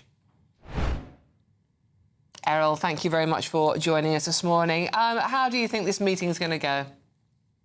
Well, I think it's going to go at least in the right direction. There's still quite a lot of discussions to be made, but I think it's a really good sign, and it shows that this is, well, a private trip, also a working trip, and something that Donald Trump has never really turned off. He's always turned on. He's always engaged, and the fact that he's going to sit down and talk to Ms. van der Leyen, I think that's fantastic. And you know, his 50-50, I guess, ratio he gave for odds of the trade deal success. I mean, that's not awful odds considering it's Donald Trump. So I think it's going to be something that's positive for Europe as a whole, and by default, the UK tangentially connected to that. But overall, I think it's a good sign that they're talking, that they're moving in the right direction, and the trade deal is, when it is finally made, will be the biggest trade deal of any of the trade deals that Trump has signed. So it means a lot to President Trump as well. This is a good opportunity for anybody to take advantage of his goodwill, his good attitude, and being at his club and his golf courses. And perhaps this would be a great way to use soft power diplomacy with Mr. Trump, President Trump, to get what they want or get closer to a working agreement. I mean, he's always made it clear he's no fan of the EU. Does that give him at least the possibility to really play hardball here? Oh, absolutely, and the fact that he's a one-term president, he doesn't really have anything to. Well, he can play all the way to the whistle. He doesn't have any more political capital to lose at the end of this. This is the way the system works. He's not a fan of the EU. He's never been a fan of the EU. He dislikes how they've treated American companies, whether that be in our agriculture sector, specifically our farmers, or some of our automobile companies. These are the votes that he got, especially from the working class union voters in places like Michigan, where these cars are made. So certainly he's had a lot of problems with the EU, and he's willing to go all the way to the end and push to the end because that's what the people who elected him to do asked him to do. And so incumbent upon that, I expect him to play as hardball as he can. And Errol, obviously we have meetings between Trump and Keir Starmer going on as well. Also, trade tariffs will be the head of that conversation. How do you think that's going to play out for the UK? Do you think Trump, because he's over here playing golf, will be feeling more warm towards this country rather than the EU? Look, I think it's really important to take advantage of the fact that might be the possibility. It might be as simple as taking advantage of the goodwill of a president who is a traditional Anglophile, somebody who believes in that special relationship, like personally, deeply inside of his sort of personal constitution, how he's expressed himself, the fact that he's invested his money in the UK. When he bought Turnberry, for example, for 40 million, he put 100 million of his company's money into it and really revitalized a historic British course. Something as simple as the RNA in Scotland giving the British Open back to Turnberry. I mean, as small and petty as it sounds, these are the kind of small, easy wins that the UK can use to bolster enclaves of special consideration in this upcoming trade deal, whether that is for the Scottish whiskey industry or whether that might be for British energy or British vehicles being exported to the US. There's a lot of things to work with, and take advantage of a president who has a natural goodwill. He's not concerned about the protests. He's not concerned about the naysayers. He really does love the UK, and I think it would be incumbent upon your leaders to have a fiduciary responsibility to their constituents to take advantage of this situation and get the best deal out of President Trump while he's perhaps in a good mood or more vulnerable in a certain respect. Just a final thought, Errol, because when he landed yesterday, he was making comments about the migration problem here in the UK. And then we've had these announcements today from the Home Office, which I mean, seem quite extraordinary, really. Just saying it's, you know, they're going to have a police unit to monitor what Brits are saying online about migration. Do you think he might get involved in that? I mean, the Tories already saying, you know, the government's just tinkering around the edges of all of this. Might he sort of stick his nose into this issue a bit more? Oh, I think so. I think definitely. I mean, he feels very strongly about every country having national sovereignty, borders being the foundation of that, and he sees Europe, and in his eyes, and many of his supporters, kind of losing its path in terms of that concept of national sovereignty, and in terms of ideas like free speech. That's an issue that actually might be a problem for this trade deal, as Donald Trump has brought up previously. The fact that there are some, you know, situations in the UK where we feel that maybe free speech isn't a shared value in certain respects, and that's something that could reflect itself in trade deals. Now, when it looks at the immigration, Trump, he's already weighed into it. He's going to continue weighing into it. He thinks that illegal immigration should be stopped. People who break the law should be deported. And if that's not being done, he doesn't understand what the leadership is doing for the people in that country. And I think that's the disconnect he has with the current European leadership, and something that he's looking to ameliorate in any way he can while he's in town. OK. Errol Moore, coach, good to see you. Thank you. Thank you. OK, well, let's have a look at some of the other stories coming into the newsroom this morning. The Prime Minister has said the UK is working with Jordan to drop aid into Gaza and evacuate children needing urgent medical assistance. The UN has warned that 20% of children in Gaza are now malnourished, with aid organisations pressing governments across the globe to take action. Head of NHS England has warned patients must brace themselves for 6 months of snowballing industrial action as relations between ministers and doctors worsen. Comes as 50,000 resident doctors have walked out for a third day. It's a 5-day strike over pay. The BMA is demanding a 29% pay rise. The government says it will not improve on its offer of 5.4%. And the Lionesses will face world champion Spain in the Women's Euros final tonight. Manager Sarina Wiegman has confirmed all 23 players are fit for the match. The government has extended licensing hours, so pubs across the country will be able to keep open until 1 a.m.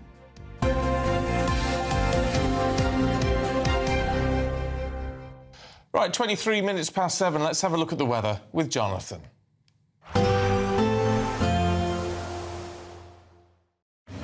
Even though we'll see a cloudy start, it'll be a bright outlook for the rest of the day. Boxed Solar, sponsors of weather on GB News. Hello there, a very good morning to you. This is your GB News weather update provided by the Met Office. It is going to be a cloudy day for many of us, and whilst there's a scattering of showers for some, the most persistent rain will be up towards the northwest of the UK as we see this cold front slipping into parts of Scotland. Rain could be locally heavy for a time, and it will be quite breezy as that pushes in, generally moving eastwards during the day, breaking up into quite heavy, potentially thundery showers across eastern Scotland later. Those scattered showers will pop up elsewhere across the UK, but here there should be at least some drier intervals in between to try and make the most of nonetheless. Generally though, some of the best sunshine will be across parts of northern Scotland into this afternoon. Once the main front has slipped its way southwards, parts of the Highlands, Lewis and Harris, maybe towards the Northern Isles as well, seeing some brighter spells in there. For Northern Ireland, England and Wales, even central and southern Scotland, we are going to hold on to a lot of clouds during the day. So grey skies for many of us. Again, there might be a touch of brightness just poking its way through in there at times. But temperatures overall ranging between 18 and 23 degrees Celsius is fairly typical for this point in the year. Into this evening, some of that cloud will finally break up and we'll see a few more clear spells developing in there, and that will allow for a slightly fresher night compared to some recent ones. Temperatures in towns and cities between 11 and 14 degrees Celsius, but certainly dropping into single figures in some rural spots as well. And generally on Monday, there will be a decent amount of dry and fine weather for many of us. Overall, there should be more sunshine, more of those brighter, sunnier spells poking their way through. I can't rule out the odd shower, though, popping up in places, so it is still worth bearing in mind that. But generally, if you are on the summer holidays, there will be a fair amount of fine weather and feeling pleasantly warm in that sunshine with temperatures a notch higher than today. As we head throughout the week, though, there is the ongoing risk of showers, but no prolonged periods of rain for our gardens or allotments. Enjoy your day. Expect a warm front, moving from the kitchen right through to the rest of the house. Boxed Boilers, sponsors of weather on GB News. Hello, welcome back. Yeah, it's the final week to see how you could become, you know this, 54321, £54,321 richer is our biggest cash giveaway to date. Lines actually close on Friday, the 1st of August. So don't want to miss out, do you? Here's all the details you need. It's the final week to see how you could win big. It's our biggest cash prize to date, an incredible £54,321 in tax-free cash has to be won. What would you do with that? With all of that cash, you could just chill out, treat yourself and indulge in the finer things in life, somewhere like here, Downhall Hotel and Spa. You really could win the cash giveaway of the summer. Lines close at 4 p.m. this Friday, so make sure you don't miss out. For another chance to win, text cash to 63225. One entry costs £2.50 plus one standard network rate message. Or text bonus to 63225. 5 entries cost £5 plus one standard network rate message. Go to gbnews.com/win. Entries start at £2.50. Call 0903 686 3232. Calls cost £2.50 plus your network access charge. Or post your name and number to GB14 PO Box 8690 Derby DE1 9TT. UK only. Entrance must be 18 or over. Lines close at 4 p.m. on the 1st of August. Please check the closing time if listening or watching on demand. Good luck. Still to come for you, schools raise the alarm over the growing number of students turning to social media influencers for exam guidance. What? Anyway, we're debating that next. Westminster, the ultimate clique. And you're fighting like rats in a sack. But here on the Camila Tominey Show, we ask the questions the establishment media is too scared to ask. OK, let me ask you a straight question, because I know you're a straight-talking politician. Whether it's net zero, illegal immigration or law and order, nothing is off limits. You had the power then. Yeah, as I and say, now you've lost it. That's the Camila Tominey Show, a politics show that's fearless. But no, let me finish my question if you don't mind, because it is my show. Sundays at 9:30, only on GB News, the People's Channel, Britain's news channel. Patrick Christie's Tonight, weekdays from 9 p.m. Should we be paying more for the BBC, do you think? Yes, in the short term. It's for a cost of a cappuccino a week. You don't only get all the television channels, you get all the radio channels, local news, you get the websites, you get World Service, a significant amount of that. You've got a vast range of things. It's not just a television licence.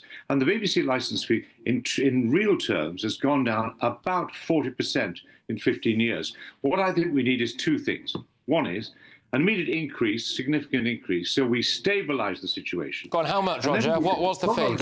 Hold on. Tell me how much. Then, secondly, hold on, we need to have a proper debate publicly about whether we want public service broadcasting, how we want to deliver it, and how we want to pay for it. The BBC has cut as much as it can. We should now have a public debate about what we want. OK. All right, the BBC's cut as much as it can. I mean, grief. I would love to try to see the BBC try to operate on the kind of budget. I thought you were chairman, objective chairman here. It was a head-to-head with this lady, and you were going to be an objective chairman.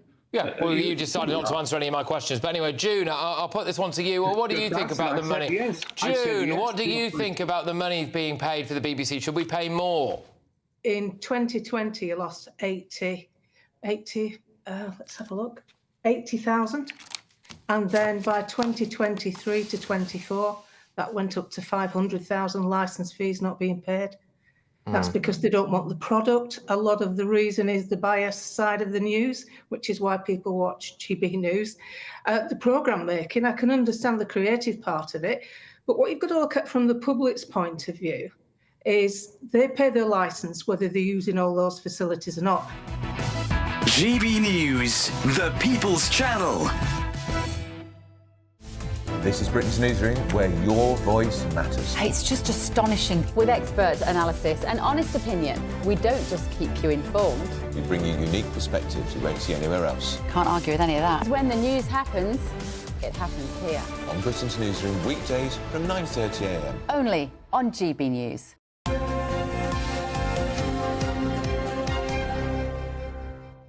Yeah, we're meant to be having a debate now about Yes. schools, but unfortunately, we can't do it at the moment because, well, technical stuff. Technical gremlins. But actually, this makes perfect sense to me because it makes me feel very unlucky that this has happened. Right. And there's a story in the Mail on Sunday today looking at unlucky names. Oh, gosh. People who are unlucky with their names. And for men, David is top of the list. If you're called David, you are likely to not have a lot of luck in life. It's not doing David Beckham any harm. Well, exactly. James is second. Stephen is third. Oh, so this right. could be why. Yeah. Well, I'm blaming you because Dawn isn't on the women's list, is it? No, you've got in the women, Joanne, Emma, Claire, Karen and Lisa. Okay. I feel quite sorry for Karen, you know, because they get a load... My mother-in-law's called Karen. And they get a load of stick because everyone... Well, it's used as a derogatory term now, which Karen, is really unfair. It is an insult, I think, actually. Initially, I found that whole Karen thing funny, but now I think it's actually just a way to shut women down again. Also, well, I'll tell you what it is, what I find annoying about the whole Karen thing is when you look at it online, about 95% of them are fake now. Yes, so of watch course. this Karen. Yeah, watch this Karen, yeah. And it's not real. Mm-hmm. But anyway, there you go. So, but anyway, my luck has changed. Your luck has changed, yes. So there you go. Because we can do our debate now, can't we? We can, because leading figures in the education system are raising the alarm over students using social media as revision guidance. It comes as students admit to trusting AI and social media more for revision than their own teachers. So, have we lost faith in the education system? We're joined by a maths teacher and West Ham fan, Bobby Seagull, and chairman for the campaign for Real Education, Chris McGovern. Thank you very much, gentlemen, for joining us this morning. Bobby, good to see you. Always good to see you. Bobby, what do you make of this one? Are we losing faith in our education system? So I would say, you know, Dawn and Stephen, I'm an optimist, but I am losing a bit of faith, and I'll tell you why. We've got a system where 1/3 of children fail maths and English GCSE every year, and there's an increasing move towards young people. I think they're losing faith in institutions and systems and schools, and this is why they rely much more on their phones and technology. So at the moment, the survey came out that said that 1 in 5 students, they actually rely on social media content for their revision. And the problem is that anyone, any Tom, Dick or Harry can go online and go, "Hi guys, here's my tips for English GCSE." And obviously teachers and schools, they're vetted, they've got qualifications, they've had to go through a series of processes to make sure they are qualified enough to teach young people. But on social media, Instagram and TikTok in particular, there are influencers out there, some with qualifications, some with not, who will tell you, here are the questions that are definitely going to come up. Again, in English, there was one influencer that said, yes, young people out there, these 3 things will definitely come up. In fact, I recommend that you learn this essay off by heart. So these people are all sometimes giving bad practices to young people. And what this means is our education system, I think, is being undermined, because technology can be good, but I think it's almost like a separate dark web of education out there that's undermining our system. Chris, what do you think? Well, I think it's, first of all, if you're reliant on social media, you're putting your chances in some doubt. Look, in certain countries, Australia comes to mind, France is going that direction. Young people won't be allowed on social media, so they won't be able to turn to that. I'm the chairman of the campaign for real education, so what's fake, we tend to disparage and to dislike. And when you get messages on social media telling you what's going to be in the exam, that's fake news. Now, the problem here, I think, really, is that young people are addicted to their phones. And so their smartphones become their imaginary friend. They rely on their phones. So I'm not sure we're losing faith in our education system. But some young people are putting more faith in the technology, and they're becoming addicted to the technology. It's educational cocaine. We need to get them off the phone. So anybody who supports the idea of relying on social media quacks to tell us what's going to be in the exams and how to answer questions is actually fueling this addiction. Baroness Greenfield, a prominent brain scientist, has talked about mind change. We talk a lot about climate change. We need to talk about mind change. Children's minds are changing. She has shown us how that's going on. She can photograph the brain of young people and see this. We need to be very concerned about this. And children, young people, in my view, shouldn't be allowed a smartphone, perhaps until the age of 16 or even later. We should apply the same restrictions to smartphones as we apply to alcohol and to smoking. And it's no good saying, well, kids will use them anyway. Well, they use alcohol anyway. We need to back up the parents so that the parents can restrict the use of mobile technology. If kids become dependent on mobile phone for their exams, it's a very much a move in the wrong direction. It's feeding the addiction. We've got to get away and make them independent learners, not dependent learners, dependent on their phone. So we've got quite strong opinions on this. OK, Bobby, if you have a good teacher and you go, you know, you're lucky enough to have a good teacher like yourself, surely the education system does do work. You inspire youngsters by being a good teacher in the classroom. That gets them off of their phones and actually having faith in that education system again. So I think we have faith in individual teachers, some schools that obviously clearly do make a difference, but across the board, I think a lot of young people do feel disheartened. Again, I always bring it down to the stat. So the way GCSEs are generally marked is, obviously they get 600,000 children, they'll do an exam and they'll draw a normal distribution curve and they'll say 1/3 of children, you will all fail. So every year we're telling 1/3 of children they can't do maths, they can't do English, and then they go on to adult life, whether it's post 16, 18 qualifications, thinking that they're innumerate and possibly illiterate as well. So our system is designed for people to think they're failures. So it doesn't matter, I might be a great teacher, and I'd like to think I am, but I am a good teacher. But the problem is 1/3 of my students on average, Dawn, will fail every single year. So our system is designed to create people that will leave school thinking that they're failures. And again, technology can be good. And again, the government recently, in the last few days, have banned illicit materials, pornography, in theory. But children will find ways of getting around. They'll install VPNs. They'll find other websites. They'll log in through Australia. So I think technology is here to stay. And I think while there are positives with it, young people will find ways to get around it. And again, they'll have these, we've got people like Andrew Tate's, the negative influence for other things. But the education people out there, they're not vetted. Again, as a teacher, I am. But these people out there, they're saying anything and they're not proven to be proper teachers. All right, you two, we've got to leave it there because we're out of time, but good to see you both. Right, still to come, the Lionesses set for the Euros final this evening, and Aidan's going to have all the details in a moment. At GB News, we love to hear from you, our loyal community. So drop us a line at gbnews.com/yoursay. There you can talk to each other and also to the presenters live on air. gbnews.com/yoursay, because GB News is your channel, Britain's news channel. You've read the headlines, you've heard what those in power have to say.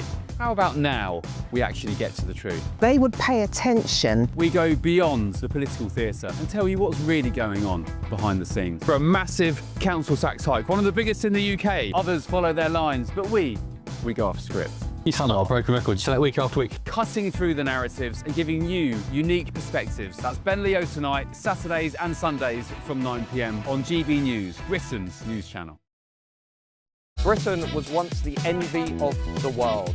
But look around. A nation that no longer knows what it is or where it's going. A country that's broken. How do we fix Britain? How do we bring it back? Friday night with Matt Goodwin at 8 p.m. only on GB News.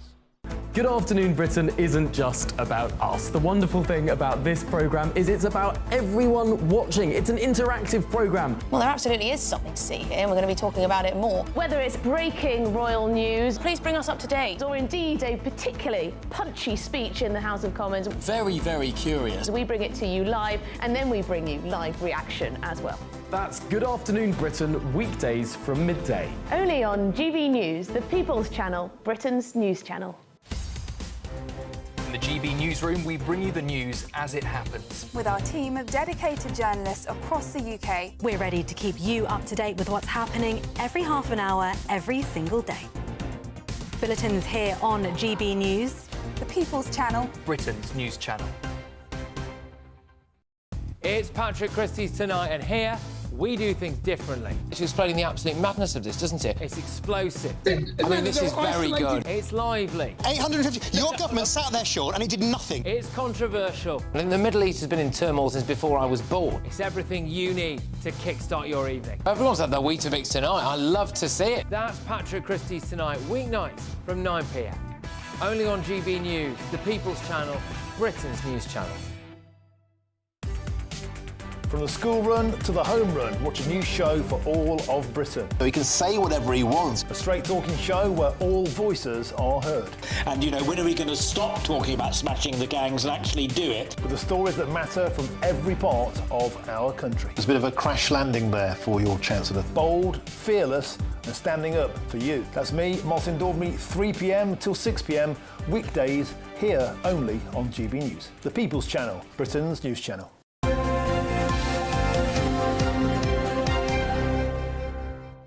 Aidan's got the sport. Good morning. Should we have a look at the British and Irish Lions? Yes, absolutely fantastic from them. You know, yesterday at one stage, Stephen, they trailed by 23 points to 5 in the first half. Australia brought back their big guns, Will Skelton and Rob Valentini, and they really pushed themselves on the Lions yesterday. It looked as if the series was going to be squared.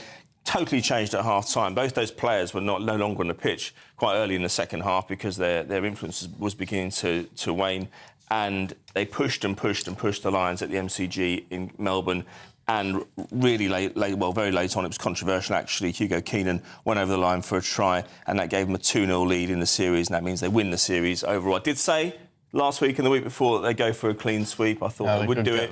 Just on the strength of the sides. I mean, you're putting 4 countries against the best of 4 countries against one country, which isn't its best. It's as simple as that. Yeah. And next week they go to Sydney, looking to complete the job. That's certainly the target for Mauro Itoje. But congratulations to the Lions. A job well done. Brilliant. Darts. The Lionesses. No, Lionesses. Oh, Lionesses, oh, OK. Come on. Lots of animals involved in the sports section. Come on, tonight. Yes, tonight, 5 o'clock against Spain in Basel. Look, they've got the work cut out. They've got the job done in all these rounds so far, coming through the groups, despite an early setback against France. But Spain are an elite side. They won the World Cup against England in the final 2 years ago. Look, if anyone can do it, it might be this England squad, just because they seem to be able to, when it comes down to it, be able to get over the line. Their heads never go down. What do winners do? They find a way. Yeah. Got the momentum. girls are fighters. Got momentum. Yeah. Darts? Do you want to quickly mention darts? Because there's loads of money involved. He got a 9-darter. This is Luke Littler, the world number 1, the world champion, of course. He could win £200,000 tonight against James Wade at the Winter Gardens in Blackpool, the PDC World Match Play Darts. And it just shows the trajectory of this young man. He is absolutely outstanding. I'm pleased to say that here on GB News we covered him right from the beginning. Of course we did. And in the summer, it's unusual, isn't it, Dawn, that in the summertime you've been mentioning darts? And it shows the growth of the sport. Yeah. Brilliant stuff. Lovely. Aidan, thank you. Next time, the annual Windchime competition. That'll confuse him. We've got the papers with Anna Highleva. Get it right in the end. And Alex Dyke in just a minute. First, though, here's the European forecast. Can't wait to get in that sea. Lovely and warm. Just like the feeling of having great travel insurance. All Clear Travel Insurance sponsors GB News Travel Destinations Forecast. If you're holidaying across Europe at the moment, conditions are quite varied depending on where you're going. For Iberia, it's fine and settled with some warm sunshine. There were a few showers across parts of the Pyrenees. Some heavier showers and thunderstorms developing around the Alps and down through the Balkan regions as well. The heat wave that we've had across the eastern Mediterranean recently is beginning to ease, and so it's a touch fresher for Greece now, but parts of Turkey could hold on to the heat until later on next week. All Clear Travel Insurance sponsors GB News Travel Destinations Forecast. At GB News, we love to hear from you, our loyal community. So drop us a line at gbnews.com/yoursay. There you can talk to each other and also to the presenters live on air. gbnews.com/yoursay, because GB News is your channel, Britain's news channel. Britain's Newsroom, weekday mornings from 9:30. Poll, it doesn't surprise either Bev or I, shows that most Brits believe that Britain is in decline. 76% of us, though, did surprise. We fear political unrest and even violence. And those fears come amid violent riots, of course, in Ballymena in Northern Ireland. They've left dozens of police officers injured and the area largely destroyed in some cases, particularly the local leisure centre. Let's talk to our Northern Ireland reporter, Doogie Beattie. Doogie, this report comes on the back of sustained riots over, 6 days in the province? They are putting undocumented immigrants into areas of high deprivation. There is a group here called MERS. 85% of their properties are in socially deprived areas, and those areas are now kicking back because in amongst those areas you have pensioners and so forth that have bought their houses back in the 80s. I spoke to a couple of them that were having to be moved out by their grandchildren. We know that people are not happy with. I think first thing to say is that people are worried about their living standards. They think they've declined. And actually, strikingly, in a different part of the survey, we found that 4 in 10 people feel like they were worse off since the COVID pandemic. That was actually particularly pronounced amongst reform voters. But overall, people are very pessimistic about their personal finances and their cost of living. So I think that's a huge driver. We also know that people aren't happy with the government's handling of immigration. And actually, going back to that question about what's affecting people's living standards, which I think is a much better way of getting at how people are feeling about things like the economy, people perceive, including Labour voters, including a sizable chunk of Labour voters, that immigration has had a negative impact on their living standards. And I do think we're starting to see that filter through into pessimism about the country as a whole. GB News, the People's Channel. Join me, Nana Akwe, for an informative, interactive news programme with a difference. It's fun. No, he didn't say that, Dave. I'm so surprised. I think there's an element of truth to that. Join me from 3 p.m. every weekend, only on GB News, Britain's news channel. In the GB Newsroom, we bring you the news as it happens. With our team of dedicated journalists across the UK. We're ready to keep you up to date with what's happening every half an hour, every single day. Bulletins here on GB News, the People's Channel, Britain's news channel.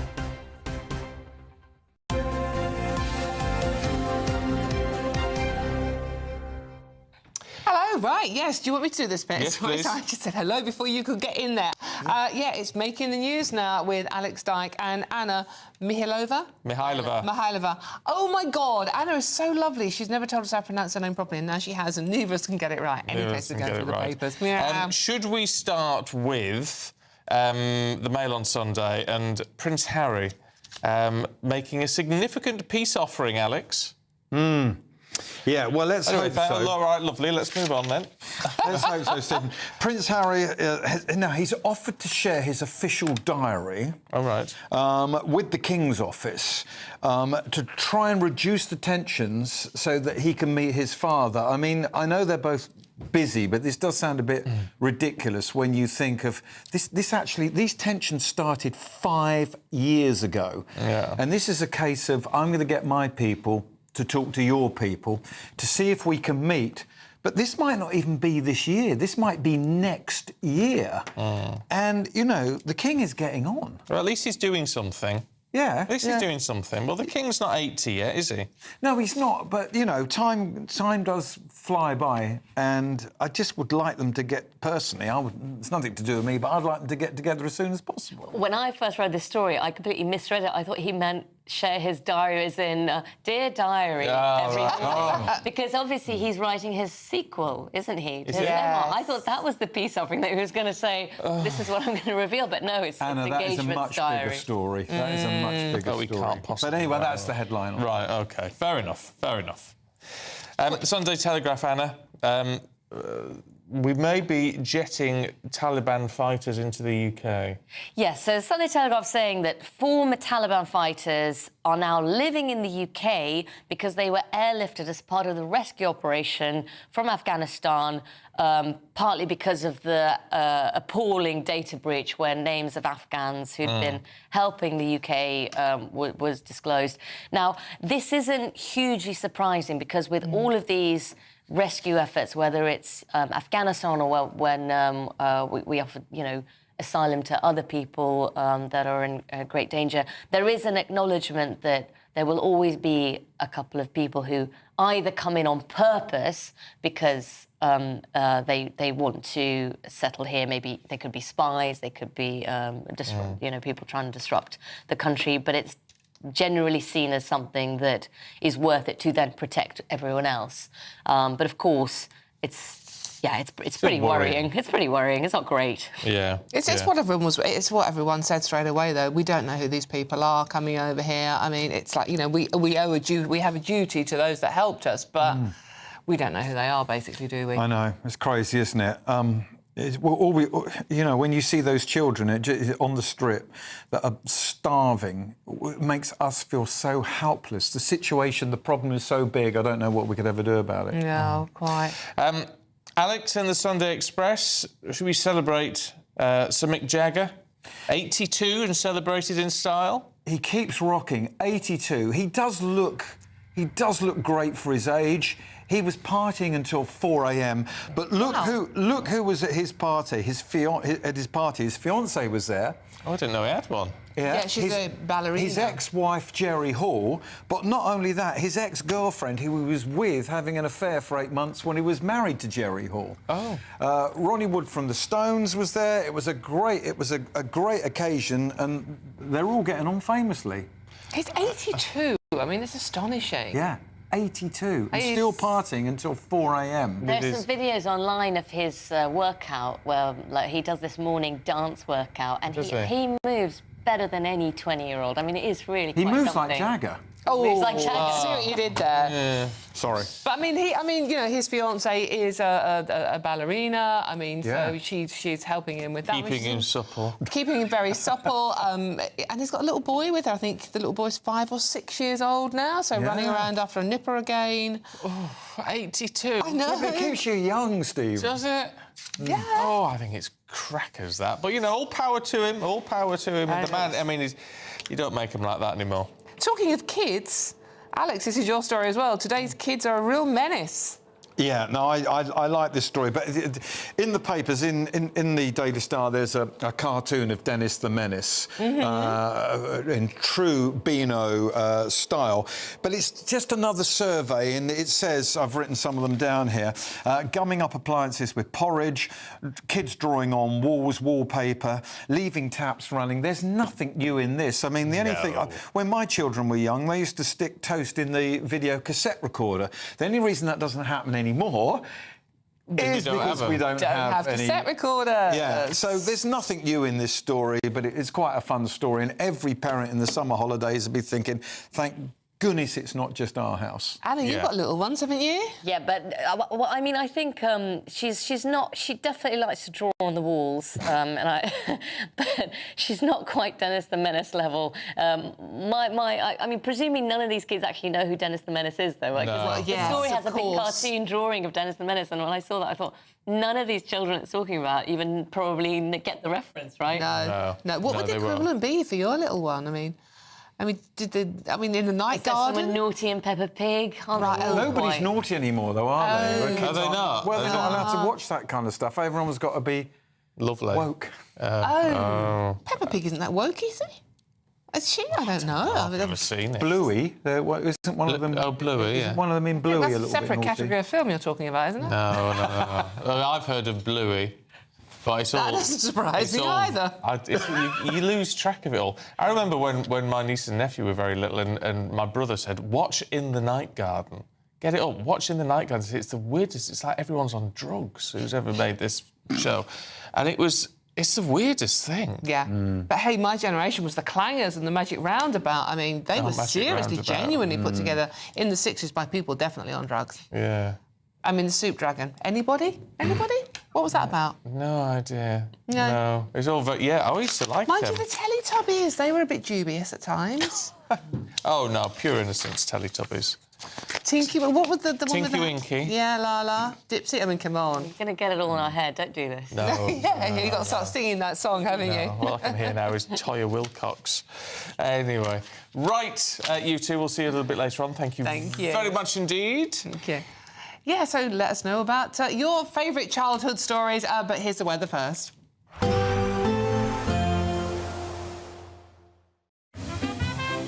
Heavy showers first thing will be followed by a warm, cosy day. Boxed Boilers, sponsors of weather on GB News. Hello there, a very good morning to you. This is your GB News weather update provided by the Met Office. It is going to be a cloudy day for many of us, and whilst there's a scattering of showers for some, the most persistent rain will be up towards the northwest of the UK as we see this cold front slipping into parts of Scotland. Rain could be locally heavy for a time, and it will be quite breezy as that pushes in, generally moving eastwards during the day, breaking up into quite heavy, potentially thundery showers across eastern Scotland later. Those scattered showers will pop up elsewhere across the UK, but here there should be at least some drier intervals in between to try and make the most of nonetheless. Generally though, some of the best sunshine will be across parts of northern Scotland into this afternoon. Once the main front has slipped its way southwards, parts of the Highlands, Lewis and Harris, maybe towards the Northern Isles as well, seeing some brighter spells in there.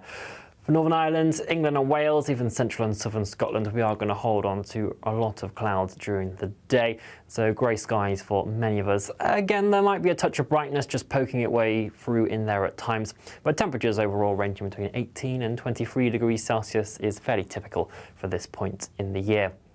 Into this evening, some of that cloud will finally break up and we'll see a few more clear spells developing in there, and that will allow for a slightly fresher night compared to some recent ones. Temperatures in towns and cities between 11 and 14 degrees Celsius, but certainly dropping into single figures in some rural spots as well. And generally on Monday, there will be a decent amount of dry and fine weather for many of us. Overall, there should be more sunshine, more of those brighter, sunnier spells poking their way through. I can't rule out the odd shower, though, popping up in places, so it is still worth bearing in mind that. But generally, if you are on the summer holidays, there will be a fair amount of fine weather and feeling pleasantly warm in that sunshine with temperatures a notch higher than today.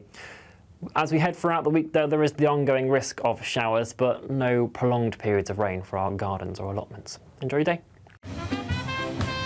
There will be a light breeze in the morning, leading to a warm front. Boxed heat pumps, sponsors of weather on GB News. It's the final week to see how you can win big, as there's an incredible £54,321 in tax-free cash to be won. What would you spend it on? The holiday of a lifetime? Or just sit back, relax and remove some of those day-to-day financial stresses? Lines close on the 1st of August, so make sure you don't miss out. For another chance to win, text cash to 63225. One entry costs £2.50 plus one standard network rate message, or text bonus to 63225. 5 entries cost £5 plus one standard network rate message. Go to gbnews.com/win. Entries start at £2.50. Call 0903 686 3232. Calls cost £2.50 plus your network access charge. Or post your name and number to GB14 PO Box 8690 Derby DE1 9TT. UK only. Entrance must be 18 or over. Lines close at 4 p.m. on the 1st of August. Please check the closing time if listening or watching on demand. Good luck. It's Patrick Christie's Tonight, and here we do things differently. It's explaining the absolute madness of this, doesn't it? It's explosive. I mean, this is very good. It's lively. 850. Your government sat there, Sean, and it did nothing. It's controversial. And the Middle East has been in turmoil since before I was born. It's everything you need to kickstart your evening. Everyone's had their Weetabix tonight. I love to see it. That's Patrick Christie's Tonight, weeknights from 9 p.m. Only on GB News, the People's Channel, Britain's news channel. At GB News, we love to hear from you, our loyal community. So drop us a line at gbnews.com/yoursay. There you can talk to each other and also to the presenters live on air. gbnews.com/yoursay, because GB News is your channel, Britain's news channel. Hi, I'm Michelle Dewberry, and my show is your opportunity to cut through all the noise and dive in headfirst to some robust debates. Ideas clash. Situation, no, Because the failure is... You're deliberately avoiding my point. Nothing's held back. And if you think this is the end of it, wait for more. And we do not shy away from the difficult stuff. Sometimes I want to shake people and say, if only you understood. So join me on Jubes & Co. weeknights at 6 p.m, only on GB News, Britain's news channel. Join me, Nana Akweer, for an informative, interactive news programme with a difference. It's fun. No, he didn't say that, though. I'm so surprised. I think there's an element of truth to that. Join me from 3 p.m. every weekend, only on GB News, Britain's news channel. In the GB Newsroom, we bring you the news as it happens. With our team of dedicated journalists across the UK, we're ready to keep you up to date with what's happening every half an hour, every single day. Bulletins here on GB News. The People's Channel. Britain's news channel.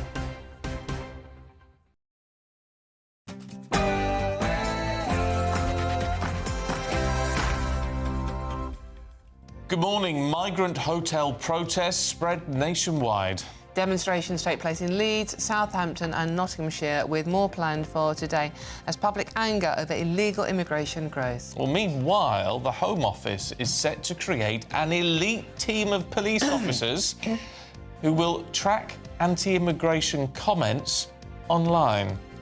OK, it comes as the Home Secretary announces new laws that would prosecute migrants who dangerously overcrowd small boats and put women and children at risk. The President of the European Commission, Ursula von der Leyen, will meet President Trump today as he tells Europe to get your act together.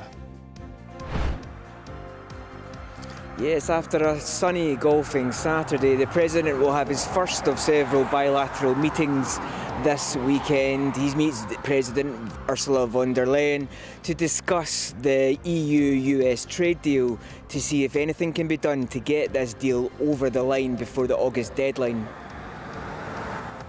And meanwhile, the head of the NHS warns patients to brace themselves for 6 months of snowballing industrial action as relations between ministers and doctors sour even further. The Online Safety Act comes into effect, but is it enough? Children, we're told, as young as 8 have been accessing pornography, with new figures revealing a tidal wave of young addicts seeking rehab. And schools raise the alarm over the growing number of students turning to social media influencers for exam guidance. We're asking, have we lost faith in the education system? We're not the underdogs. That's the view of the England boss, Serena Wiegmann, as the Lionesses face their Euro final showdown with Spain in Basel tonight. We'll have build-up throughout the morning. And the Lions left it late, but Hugo Keenan's dramatic try clinched a series win against Australia in Melbourne. Join me later for your full weather forecast to find out the details of whether you could see any rain or showers today. It's just gone 8 o'clock. I'm Stephen Dixon. And I'm Dawn Neeson, and this is GB News Breakfast.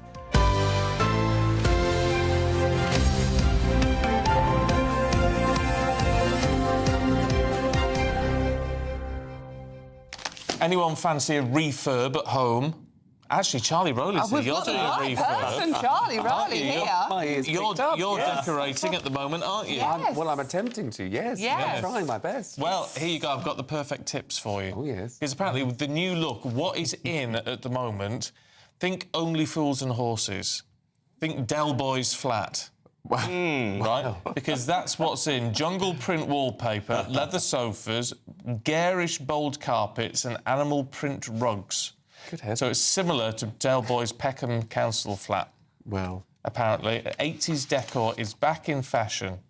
So, is that what you're going for? It wasn't quite the look I had in mind. But I might, I could be persuaded.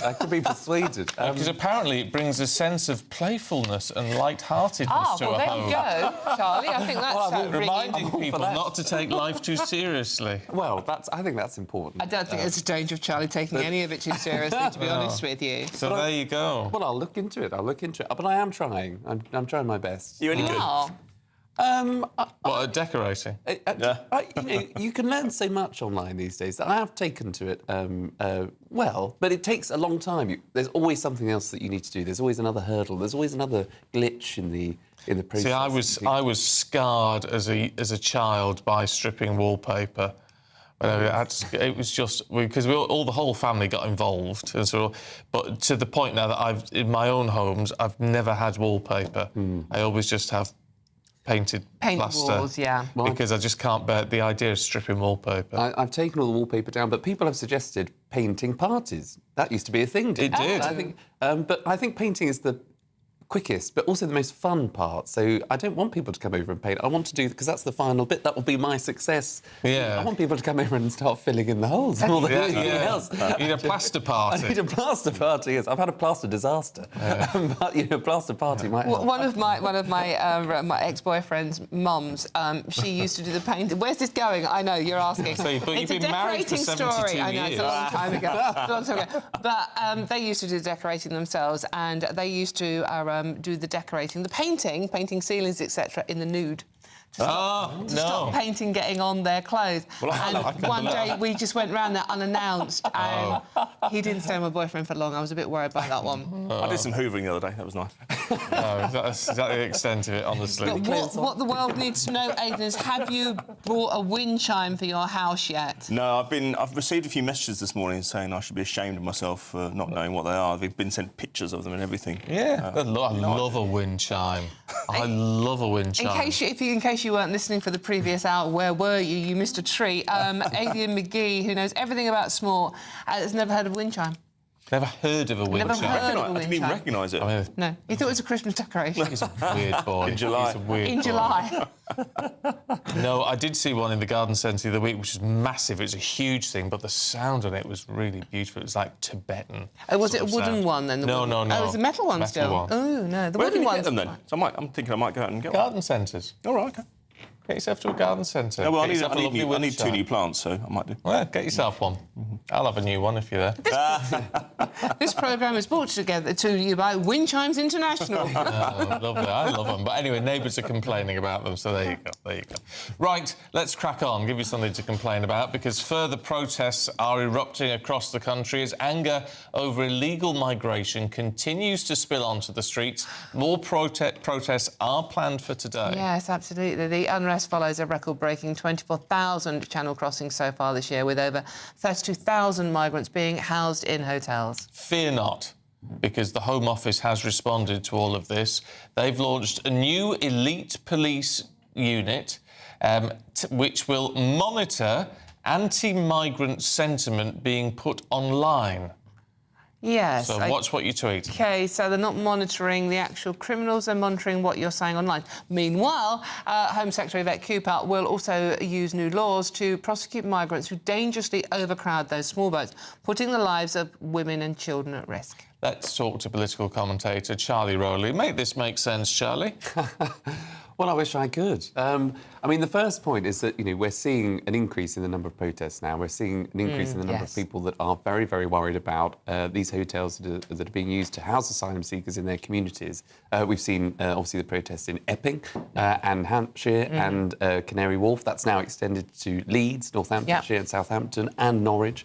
So and Norfolk. I saw a hotel on the Norfolk coast. Exactly. And so this is now a widespread dissatisfaction, clearly. Peaceful protest, luckily, at the moment in time. Good. So it's understandable if you're going to have people that want to stir the pot a bit and increase tensions by making sure that there is some sort of monitoring that goes on online to prevent things getting out of hand. However, the biggest way that you deal with this problem is by deporting people that shouldn't be in the country in the first place, arresting people who are committing crimes that come here illegally, serious sexual offences that have taken place. That's sparked these protests where women, in particular, do not feel safe in their own communities because just down the road or round the corner in their local area, there's a hotel with migrants who have been convicted of serious offences. Now, that, of course, is alarming.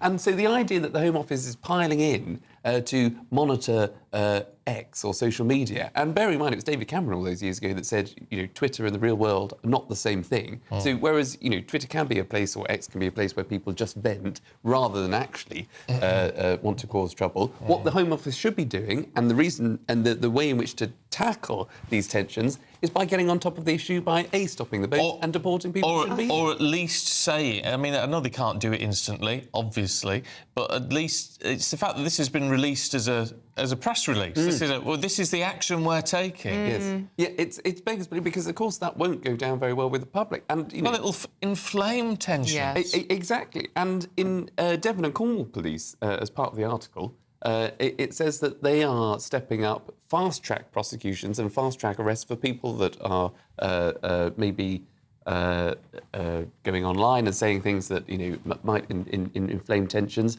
But why don't we have a fast-track system for deporting people that come into the country illegally, or deporting people that shouldn't be here, or, arresting people that commit these crimes and stopping their prevention of being deported? That's the priority. And the government, as you say, Stephen, has missed the mark again. It really doesn't make any sense. This National Internet Intelligence Investigations Team will be drawing police officers from around the country, your local area. We already have a huge shortage of police officers in this country. More time would be, monitoring what you're saying online rather than stopping criminals. We're talking about women and children protesting outside hotels. It's like we have the incidence of rape and sexual assault prosecution in this country. It's through the floor. In London alone, we have one rape every 24 hours.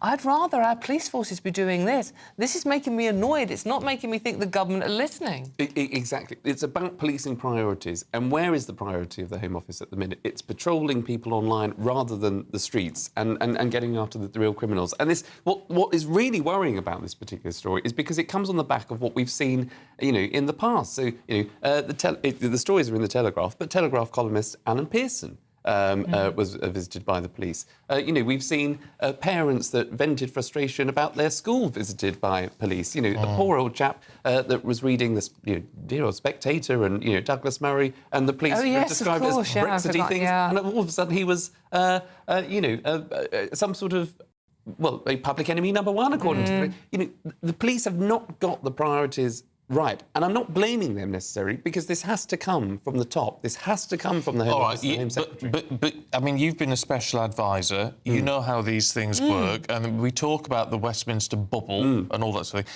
I can't help but wonder in all of this, the fact that this has been thought up, the fact that it's been released in the way it's been released, and it just seems to be absolutely tone deaf to the concerns of real people in this country. Are they locked? Is the Home Secretary and her team, are they locked in this bubble where they're not aware of what people are thinking? Well, the Home Office has always been, criticised, for either groupthink or just not being totally with it. It was John Reid, former Labour Home Secretary years ago, that said the Home Office is not fit for purpose, and I don't think it's ever really been fit for purpose ever since.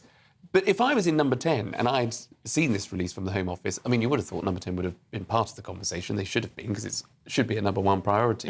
But I'd be on the phone to them straight away to say, all right, that's part of the solution to accommodate a bigger picture, which is over the summer, the Home Office needs to take action. So in order to, I think, win over the public again, where there seems to be a lack of trust, is that the police this summer need to be going to places where they know that there's illegal criminal activity taking place. So whether it is more raids on things like nail bars, whether it's making or delivery takeaway drives. So it has to demonstrate, it has to show to the public what it's doing to get a grip on this crisis, and deporting people, or making sure that people who shouldn't be in this country are deported or arrested or fast-tracked through the criminal justice system to be banged up when they shouldn't be flagrantly roaming around our streets, having had nice accommodation, free £50 a week, getting their dental and dentistry. All of this thing, the government should stop telling people what it's doing. It needs to show what it's doing in order to win back public trust. All right, Charlie, thank you very much indeed. Thank you very much, Charlie. We'll see you again next time round, I think. Yeah, Charlie. OK. Yeah, well, keep your thoughts coming through on that one, gbnews.com/you'll say. Lots of people are very angry this morning. So whatever they hope to do with releasing these two stories, it's had the complete opposite effect. Basically. Though somebody, Diane's been in touch, and she's one of many who said it's not about the Westminster bubble. They know exactly what we're thinking, and they want to shut it down. I mean, I don't know. I can't imagine. To be honest, I can't imagine that. I know plenty of politicians. I can't imagine that they would, because it just seems so utterly tone deaf. I mean, maybe you're right. Maybe you're right. I can't. That does not compute. I mean, as Charlie, who's still with us, would say that, you, as an advisor, this is a vote-losing strategy. Shutting down free speech, monitoring what people are saying online is not going to win you votes. No, I mean, you have got to try to prevent incitement to violence. All right, that's fair. That's fair enough. But there are so many people. How many people are going to get a visit from the police now because they've vented frustrations? Maybe they don't vent it in quite the right way. Maybe their language isn't quite right, but they're venting frustrations at what is going on. And we're going to see more cases of them dragged before magistrates than people who've been actually committing offences who are living in these hotels. Yeah. That's the issue, and that's a perception. It's about perception. Well, you know, the Lucy Connolly case, for example, we already have enough laws in place, whether used rightly or wrongly is neither here nor there, but we already have enough laws in place monitoring what people put online. Anyway, look, the Home Office has responded to all of this, saying this new team will help police forces track real-time information and protect communities from incidents and emergencies before they escalate. OK, and meanwhile, the President of the European Commission, Ursula von der Leyen, will meet with President Trump today in a last-ditch bid to salvage a US-EU trade deal. Well, the talks confirmed just hours after the President warned there was a 50-50 chance of securing a deal before the deadline on August the 1st. Yes, the EU has focused on getting a deal with Washington to avoid some hefty tariffs from further harming the sluggish economy, with retaliatory tariffs being held out as a last resort. Let's talk to our reporter, Tony Maguire, who's up there in Scotland, of course. I mean, it's going to be an interesting meeting, this one, because you definitely get the impression that President Trump really holds the upper hand here. Yes, good morning. It definitely seems that way, doesn't it? Certainly the language used on both sides suggests that also. I mean, yesterday, obviously, the President arrived on Friday night, and then yesterday it was all fun and games, quite literally, out in the golf course, and today is the start of the business time. This is the first bilateral meeting going to be held with Ursula von der Leyen here at Turnberry today, and of course it's all when President Trump stepped off of Air Force One on Friday. You know, he said that there was a 50% chance of getting this over the line. Now, this has obviously been in talks for quite some time now, and essentially what this boils down to is the EU hoping to bring back tariffs to agree tariffs at a 15% rate. That would be about half of what is, you know, currently in operation, that 30% tariff mark. And of course that would then be around £109 billion, $109 billion, sorry, of US goods from the States to the EU. That's the kind of the money that we're talking here. Huge amount of money, because that European economy is struggling in places from the 27 member states. So Ursula von der Leyen coming here to Turnberry to have those conversations, and I think President Trump will try and utilise that. What he has said actually is that on matters of steel, for example, and metal, that there was not a lot of wiggle room on the 50% tariffs that have been placed on them, just because you know, he has those higher tariffs on steel, particularly for many countries, and that if he was to bring that down for the EU, then perhaps if one was able to get it, then they would all be lining up wanting it, he says. But you know, I think it'll be interesting. He seems to think that the EU really wants to get this deal done. The EU, I think, displaying that themselves by Ursula von der Leyen coming here to Scotland for this trip, making the time on this personal visit of the President to Scotland to make sure that every moment at their disposal they can actually get this deal coming. Now, on August the 1st, I believe it is, that is going to be the deadline, and obviously we are just days away now from that to try and see whether that deal can materialise. Otherwise, the EU and the US will have to deal with higher tariffs. Now, the EU has already voted on their Plan B that they will instigate 30% tariffs against the United States, but obviously they don't want to do that. Ursula von der Leyen will be coming here today hoping that that trade deal can, at least a framework for it, can be struck at the beginning of hopefully a partnership here, because of course this is just 6 months essentially into Donald Trump's first term as US President. So all eyes on Turnberry today, and of course this is just the first of several of these bilateral meetings over the next few days. Tony, thank you very much. That's Tony Maguire, our Scotland reporter there, bringing up to date on Ursula von der Leyen and Trump's meeting. It does say a lot that she's coming over here, though, to Well, they're desperate, I think, aren't they? I was gonna use the word grovel, but I mean that's a bit sort of like well, maybe that's what it is. Well, yeah. I mean, I think so, really. To have a meeting. They're on the back foot. Yeah, they really are. But it's an important time for Scotland. Well, John Swinney is going to have a meeting with Trump, and you know, Scotland exports an awful lot. Yeah. To America. Well, they do. It's all about the whiskey. Yeah. And the salmon. Whiskey and salmon. Yeah. Right, it's 19 minutes past 8. The Prime Minister has said the UK is working with Jordan to drop aid into Gaza and have children evacuated when they need urgent medical assistance. The UN has warned that 20% of children in Gaza are now malnourished, with aid organisations pressing governments across the globe to take action. Yeah, and the head of NHS England has warned patients that must brace themselves for 6 months of snowballing industrial action as relations between ministers and doctors worsen even further. This comes as 50,000 resident doctors have walked out for a third day as part of a 5-day strike over pay. The British Medical Association is demanding a 29% pay increase, the government insisting it won't improve its offer of 5.4%. And the Lionesses facing world champion Spain in the Women Euros final tonight. The manager, Sarina Wiegman, has confirmed all 23 players are fit. The government, this is good news, has extended licensing hours. So if you go to the pub, you could possibly stay there till 1 o'clock this morning.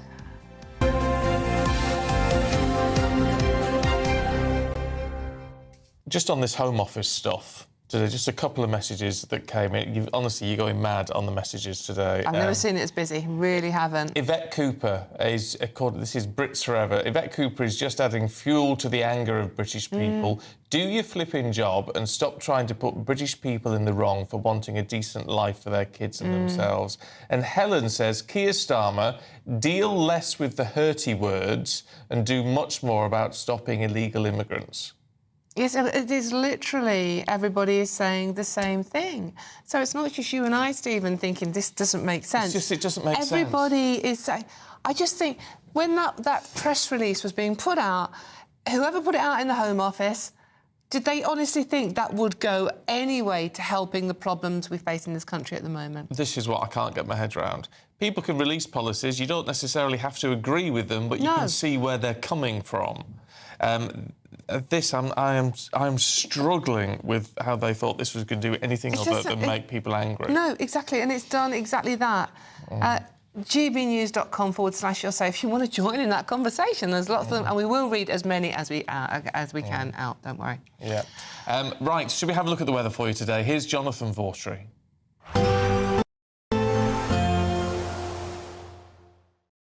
Expect a warm front, moving from the kitchen right through to the rest of the house. Boxed Boilers, sponsors of weather on GB News. Hello there, a very good morning to you. This is your GB News weather update provided by the Met Office. It is going to be a cloudy day for many of us, and whilst there's a scattering of showers for some, the most persistent rain will be up towards the northwest of the UK as we see this cold front slipping into parts of Scotland. Rain could be locally heavy for a time, and it will be quite breezy as that pushes in, generally moving eastwards during the day, breaking up into quite heavy, potentially thundery showers across eastern Scotland later. Those scattered showers will pop up elsewhere across the UK, but here there should be at least some drier intervals in between to try and make the most of nonetheless. Generally though, some of the best sunshine will be across parts of northern Scotland into this afternoon, once the main front has slipped its way southwards, parts of the Highlands, Lewis and Harris, maybe towards the Northern Isles as well, seeing some brighter spells in there. For Northern Ireland, England and Wales, even central and southern Scotland, we are going to hold on to a lot of clouds during the day. So grey skies for many of us. Again, there might be a touch of brightness just poking its way through in there at times, but temperatures overall ranging between 18 and 23 degrees Celsius is fairly typical for this point in the year. Into this evening, some of that cloud will finally break up and we'll see a few more clear spells developing in there, and that will allow for a slightly fresher night compared to some recent ones. Temperatures in towns and cities between 11 and 14 degrees Celsius, but certainly dropping into single figures in some rural spots as well. And generally on Monday, there will be a decent amount of dry and fine weather for many of us. Overall, there should be more sunshine, more of those brighter, sunnier spells poking their way through. I can't rule out the odd shower, though, popping up in places, so it is still worth bearing in mind that. But generally, if you are on the summer holidays, there will be a fair amount of fine weather and feeling pleasantly warm in that sunshine with temperatures a notch higher than today. As we head throughout the week, though, there is the ongoing risk of showers, but no prolonged periods of rain for our gardens or allotments. Enjoy your day. A positive outlook through the night will power through to a bright day ahead. Boxed Home Battery Storage, sponsors of weather on GB News. Hello, welcome back. Right, I just want to read this one message out. We're talking about this story a lot, about police unit to monitor anger over migrants, and monitoring you, not the migrants, that is, obviously. Brenda has messaged and said, well done, Stephen and Dawn, for supporting our comments on here on our message board. I know it's difficult because you are meant to be impartial, but thank you. Well, I'll tell you what, Brenda, I mean, yeah, it is our job as journalists to be impartial, but we're also human beings. You know, I've got a niece, you know, you've got nephews and nieces. It's like we have family we care about as well. And this story, it just made me, I'm sorry personally, I know I shouldn't be, but very angry, because I do not understand how being told that you're going to monitor my message on social media is what I care about more than monitoring the actions of illegal migrants who are potentially, you know, harming the women and girls of this country. I just don't... my issue with it is I cannot understand the thinking. Even if you were going to do it, why announce it like this? I mean, what reaction do you think you're going to get? Lisa's been in touch and said people already don't trust the government or the police, and this new scheme will make things worse. The British people don't count, do they? And that's what I keep saying. It's perception. You've got to think about perception in politics, and you can argue against it, but this is the perception that the government is now putting out there, that the biggest problem in this country at the moment is what people are saying on X, and not the problem with all the people coming to the country and the potential, at least, of some criminals and the criminal activity which may or may not be happening. Oh, any case, calm down. OK, calm, but keep those messages coming in, gbnews.com/, because we have got some good news for you as well. Yes, we have. It's the final week, and you could become the winner of our £54,321. It's our biggest cash giveaway to date. The lines close on Friday the 1st of August, and it could be yours. Here's how you win it. It's the final week to see how you could win big. It's our biggest cash prize to date, an incredible £54,321 in tax-free cash has to be won. What would you do with that? With all of that cash, you could just chill out, treat yourself, and indulge in the finer things in life, somewhere like here, Downhall Hotel and Spa. You really could win the cash giveaway of the summer. Lines close at 4 p.m. this Friday, so make sure you don't miss out. For another chance to win, text cash to 63225. One entry costs £2.50 plus one standard network rate message. Or text bonus to 63225. 5 entries cost £5 plus one standard network rate message. Go to gbnews.com/win. Entries start at £2.50. Call 0903 686 3232. Calls cost £2.50 plus your network access charge. Or post your name and number to GB14 PO Box 8690 Derby DE1 9TT. UK only. Entrance must be 18 or over. Lines close at 4 p.m. on the 1st of August. Please check the closing time if listening or watching on demand. Good luck. Here's a hint for you. The more reasonable your messages are, the more impact they have, actually, if anyone from government is watching. This is from Bob, who says, Dear Yvette Cooper, the first priority of a government is to look after its own people, not constantly reprimand and suppress them for expressing valid concerns. Thanks, Bob. Yeah. Now, that you couldn't get more polite than that, could you? And I think that's the sort of message that will have an impact. Well, if anyone was listening. Would hope so, wouldn't you?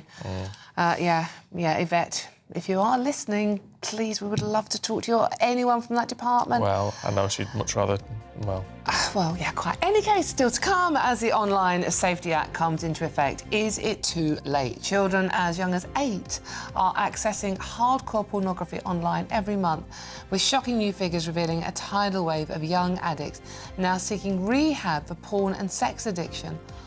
Oh, my Lord, where's this one going? That's up next. Don't go too far. We'll see you very soon.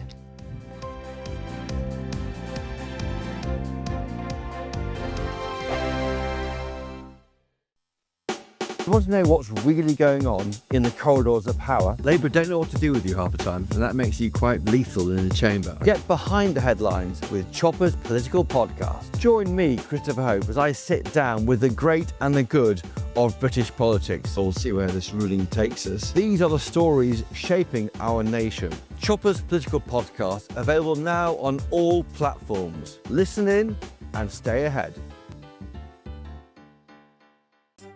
The Camila Tominey Show, Sunday mornings from 9:30. She left office 35 years ago, which seems incredible. God, that makes me feel really old. I remember being at school when she was deposed. Oh, that makes me feel really old, because I was way beyond school. Well, I was 47 yesterday, so... Well, happy birthday. Thank you. Carry on. So there are three generations that have grown up that weren't alive when Margaret Thatcher was Prime Minister. And there are so many myths that have built up about her that... and part of the reason I wrote it was because my personal trainer, I broke my hip 2 years ago. Yes. So I had to get a personal trainer to the rehab. And he's 25, or was then. And when he found out what I did for a living, he said, well, Margaret Thatcher, I've heard of her, but who was she? What did she do? He didn't even know she'd been Prime Minister. And I was like slightly horrified by this. So this is really aimed at those generations. You can't tell every aspect of her life in a book that size, but it really is an introduction to her. And the first sentence says, if you've read Charles Moore's 3-volume biography of her, please stop here. This book is not for you. No. So it's an it covers most of the introduction to her. things. And by the way, maybe that revelation by your PT does ask questions about the national curriculum and history teaching. They should do a section, shouldn't they, on our first female Prime Minister, arguably. But what's the challenge then when you're writing somebody's life up? I mean, and what a life she led. Well, I found out that it's much more difficult to write a short book than a long book, because you really do have to be concise. I was told I had 30,000 words. I said, well, that's a pamphlet, not a book. So I stretched it to 45,000. But normally a biography would be 120, 150,000 words. So it really was quite a challenge to condense it all. And what do you leave out? I mean, I wasn't going to do a chapter on Northern Ireland, but as I was writing it, I thought, no, you can't do that. GB News, the People's Channel. You've read the headlines, you've heard what those in power have to say. How about now we actually get to the truth? They would pay attention. We go beyond the political theatre and tell you what's really going on behind the scenes. For a massive council tax hike, one of the biggest in the UK. Others follow their lines, but we go off script. You sound like a broken record. You say that week after week. Cutting through the narratives and giving you unique perspectives. That's Ben Leo tonight, Saturdays and Sundays from 9 p.m. on GB News, Britain's news channel.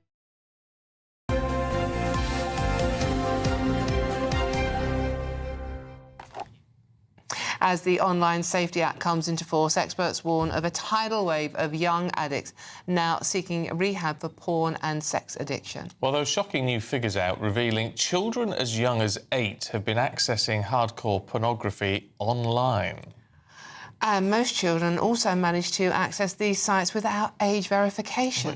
But that should have all changed from Friday. Yeah, Friday. I think it all changed. Yeah. Anyway, let's talk to the CEO of UK Addiction Treatment, Daniel Gerard.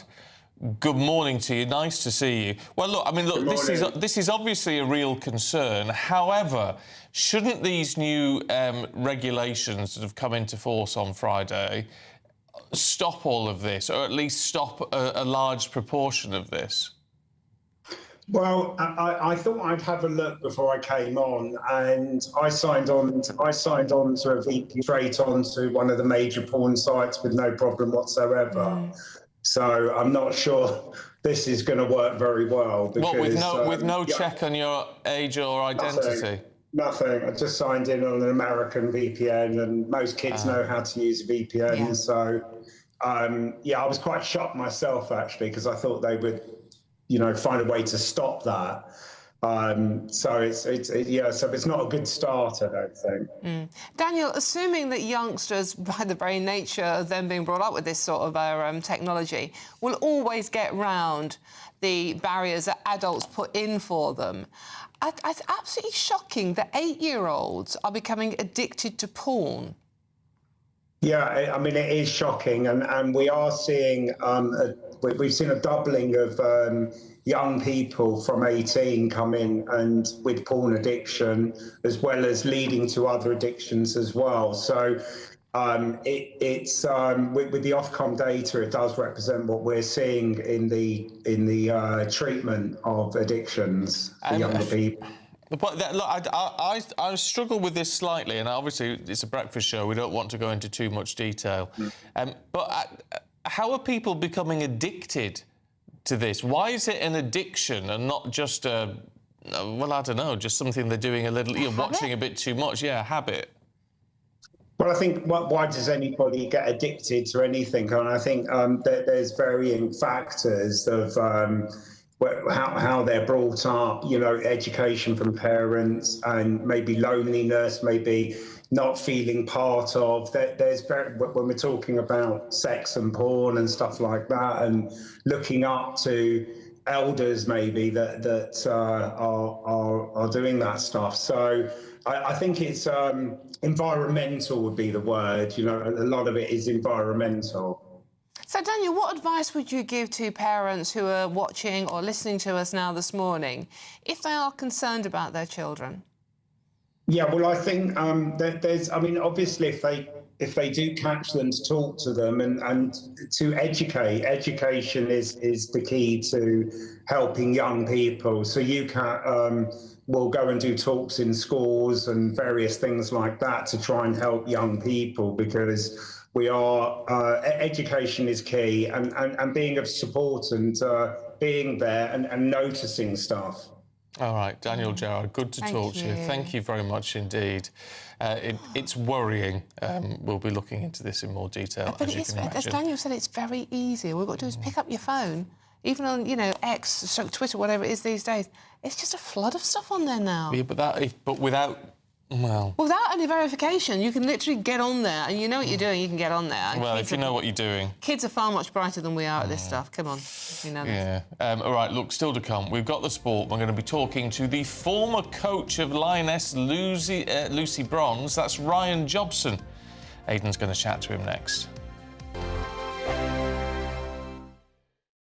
Westminster's full of talk, but out here, it's the real world. Am I allowed to talk then? No, that's it. This is where it matters. Real people and real lives. That's what politics is all about. The fact that Trump made a good start, no. Straight answers, no spin, and just a couple of pints. How many fingers have I got up? About 10. So join me for Lionesses Real World every Friday at 7 p.m, only on GB News. The People's Channel, Britain's news channel. You want to know what's really going on in the corridors of power? Labour don't know what to do with you half the time, and that makes you quite lethal in the chamber. Get behind the headlines with Chopper's political podcast. Join me, Christopher Hope, as I sit down with the great and the good of British politics. We'll see where this ruling takes us. These are the stories shaping our nation. Chopper's political podcast, available now on all platforms. Listen in and stay ahead. It's Patrick Christie's Tonight, and here we do things differently. It's explaining the absolute madness of this, doesn't it? It's explosive. I mean, this is very good. It's lively. 850. Your government sat there short and it did nothing. It's controversial. And the Middle East has been in turmoil since before I was born. It's everything you need to kickstart your evening. Everyone's had their Weetabix tonight. I love to see it. That's Patrick Christie's Tonight, weeknights from 9 p.m. Only on GB News, the People's Channel, Britain's news channel. Hi, I'm Michelle Dewberry, and my show is your opportunity to cut through all the noise and dive in headfirst to some robust debates. Ideas clash. Situation, isn't it? No, because the failure is you're deliberately avoiding my point. Nothing's held back. And if you think this is the end of it, wait for more. And we do not shy away from the difficult stuff. Sometimes I want to shake people and say, if only you understood. So join me on Jubes & Co. weeknights at 6 p.m, only on GB News, Britain's news channel. Britain was once the envy of the world, but look around. A nation that no longer knows what it is or where it's going. A country that's broken. How do we fix Britain? How do we bring it back? Friday night with Matt Goodwin at 8 p.m, only on GB News. the GB Newsroom, we bring you the news as it happens. With our team of dedicated journalists across the UK, We're ready to keep you up to date with what's happening every half an hour, every single day. Bulletins here on GB News, the People's Channel, Britain's news channel. This is Britain's Newsroom, where your voice matters. It's just astonishing. With expert analysis and honest opinion, we don't just keep you informed. We bring you unique perspectives you won't see anywhere else. Can't argue with any of that. When the news happens, it happens here. On Britain's Newsroom, weekdays from 9:30 a.m. Only on GB News.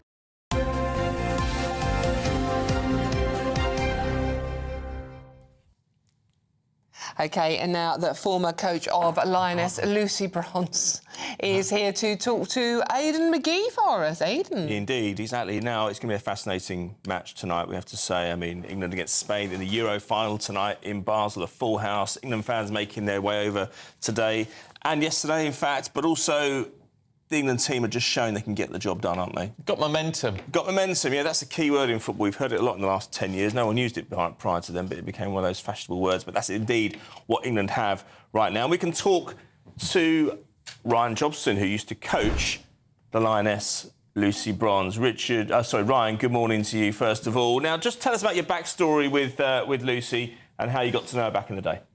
Well, good morning, Aidan. Good morning, Stephen. And Dawn as well. It's great to see you all. The backstory is, well, basically, we used to teach Lucy football. She used to come along to football camps. And it was at a time when, you know, the FA or English football decided that girls couldn't play football with the boys. So she came along to us. We helped develop the skills and get her signed up to a football camp in America, which helped launch her career in the University of North Carolina. So, yeah, we've known Lucy for a long time, since she was about 11-year-old, and I think she's now 33. So, yeah, it's been a very, very long time, and she's done very, very well. And could you see the signs of progression as far back as then? Because she's become a real mainstay of the Lionesses in recent years, especially with those recent successes. Oh yeah, I mean, at a young age, she was developing very well. I think at the time, back in 2002, obviously there wasn't any, as you mentioned before, fashionable words, pathways for girls to go to. So Lucy would come along. She would obviously be playing with the boys' team, with Anik, with Ray Smith. So she had a very, very good level of skills. And when she came out in football camps, you could see that. And obviously she's progressed. She's had to work very, very hard. At a young age, she left to go to Blyth. Obviously, when she was with us for about 2 years, she went to Blyth Town. And it wasn't easy for those girls at that time. I mean, now, obviously, there's... I was speaking to the manager of Anik Town the other day, the women's team. A few years ago, there was only 8 teams. Now there's 28. So the pathways weren't there. But back then, Lucy would have to travel, and this is quite unbelievable, actually, up to 500 miles a week. Obviously, not the length and breadth of the country, but training twice a week, matches twice a week. And I was speaking to a good friend of hers, Danielle Sandy, who she was a fantastic player too. But back then, the girls, they all had to have a sacrifice, and that was their parents who were taking them to these matches. And like I say, 500 miles a week. Now it's very different. The opportunities there for the girls, there's the pathways, and you know, she's had a marvellous career, but she's had to work at it. It hasn't been easy. But you know, she's done very well, and like you say, you watch her on the football matches, and she's just a joy to watch. Ryan, I'd trace the progress of women's football back to about 2015, I reckon, when England got to the semi-finals up in Canada at the World Cup. Now, could you have imagined when you were coaching Lucy that it would explode into what it is today? Because it's happened sort of incrementally over the last 10 years, but more so in the last 3 or 4. Yeah, it's really come on so much, especially, as you said before, since 2015. It's great that women's football has the exposure it has now. And, I mean, it's very much in the mainstream, isn't it? I was in Marks and Spencer's yesterday and getting shopping. And there's a magazine of Lucy Bronze, like front and centre. You go around all the shops now, and there's products, there's product placement. You can even get a drink, and there's somebody who you coached only like 5 years ago. So, women's football has done very, very well. It's been a lot of effort from a lot of people over many, many years to get where it's went today. But what I will say, Aidan, is that in America, and obviously I worked in America in 2001. It's just normal to have girls and boys. There's not this, oh, well, it's men's football, it's women's football. It's both. Everybody works together. And girls and boys from a young age, they have their teams, they progress, they go on to college, they go on to university. Some play professionally, some play in the Olympics, some play in World Cups, or the Euros, if that's one way of putting it. And, this is where we're at now. We're now at a level. And I'm pleased you brought that up, Aidan, because with PE, I teach PE in schools and various other things. And we're now seeing girls at a young age having the motor skills because they've had the coaching with the same kind of motor skill level as the boys. So what we're going to see going forward is very exciting. I mean, the Lionesses, as you see now, are doing great. They're role models. They're really taking the game forward. But just wait till you see what's about to come. There's some absolutely amazing footballers coming through. Well, we hope that's the case indeed. Ryan, listen, thanks very much indeed for joining us, and I hope there are a few drinks with your name on it tonight. Oh, well, yeah, that would be fantastic. But guys, it's been a pleasure to be on the show this morning. And is Dawn still there? She is indeed. Thank you very much. I would do this for you this morning, Dawn. I know you're a big West Ham fan. I mean, I do support Newcastle. What I'll say, if I can just say, guys, is I know... Just quickly, Ryan, because we're running out of time. Away the lads. Or we could say, away the lasses. But I think in this respect, away the Lionesses. There you go. Indeed. Thank you very much, Ryan. Brilliant. All right. Thank you. Thank you, Aidan. We've got the papers with Alex Dyke and Anna Mihajlova in just a moment. First, though, here's your European forecast.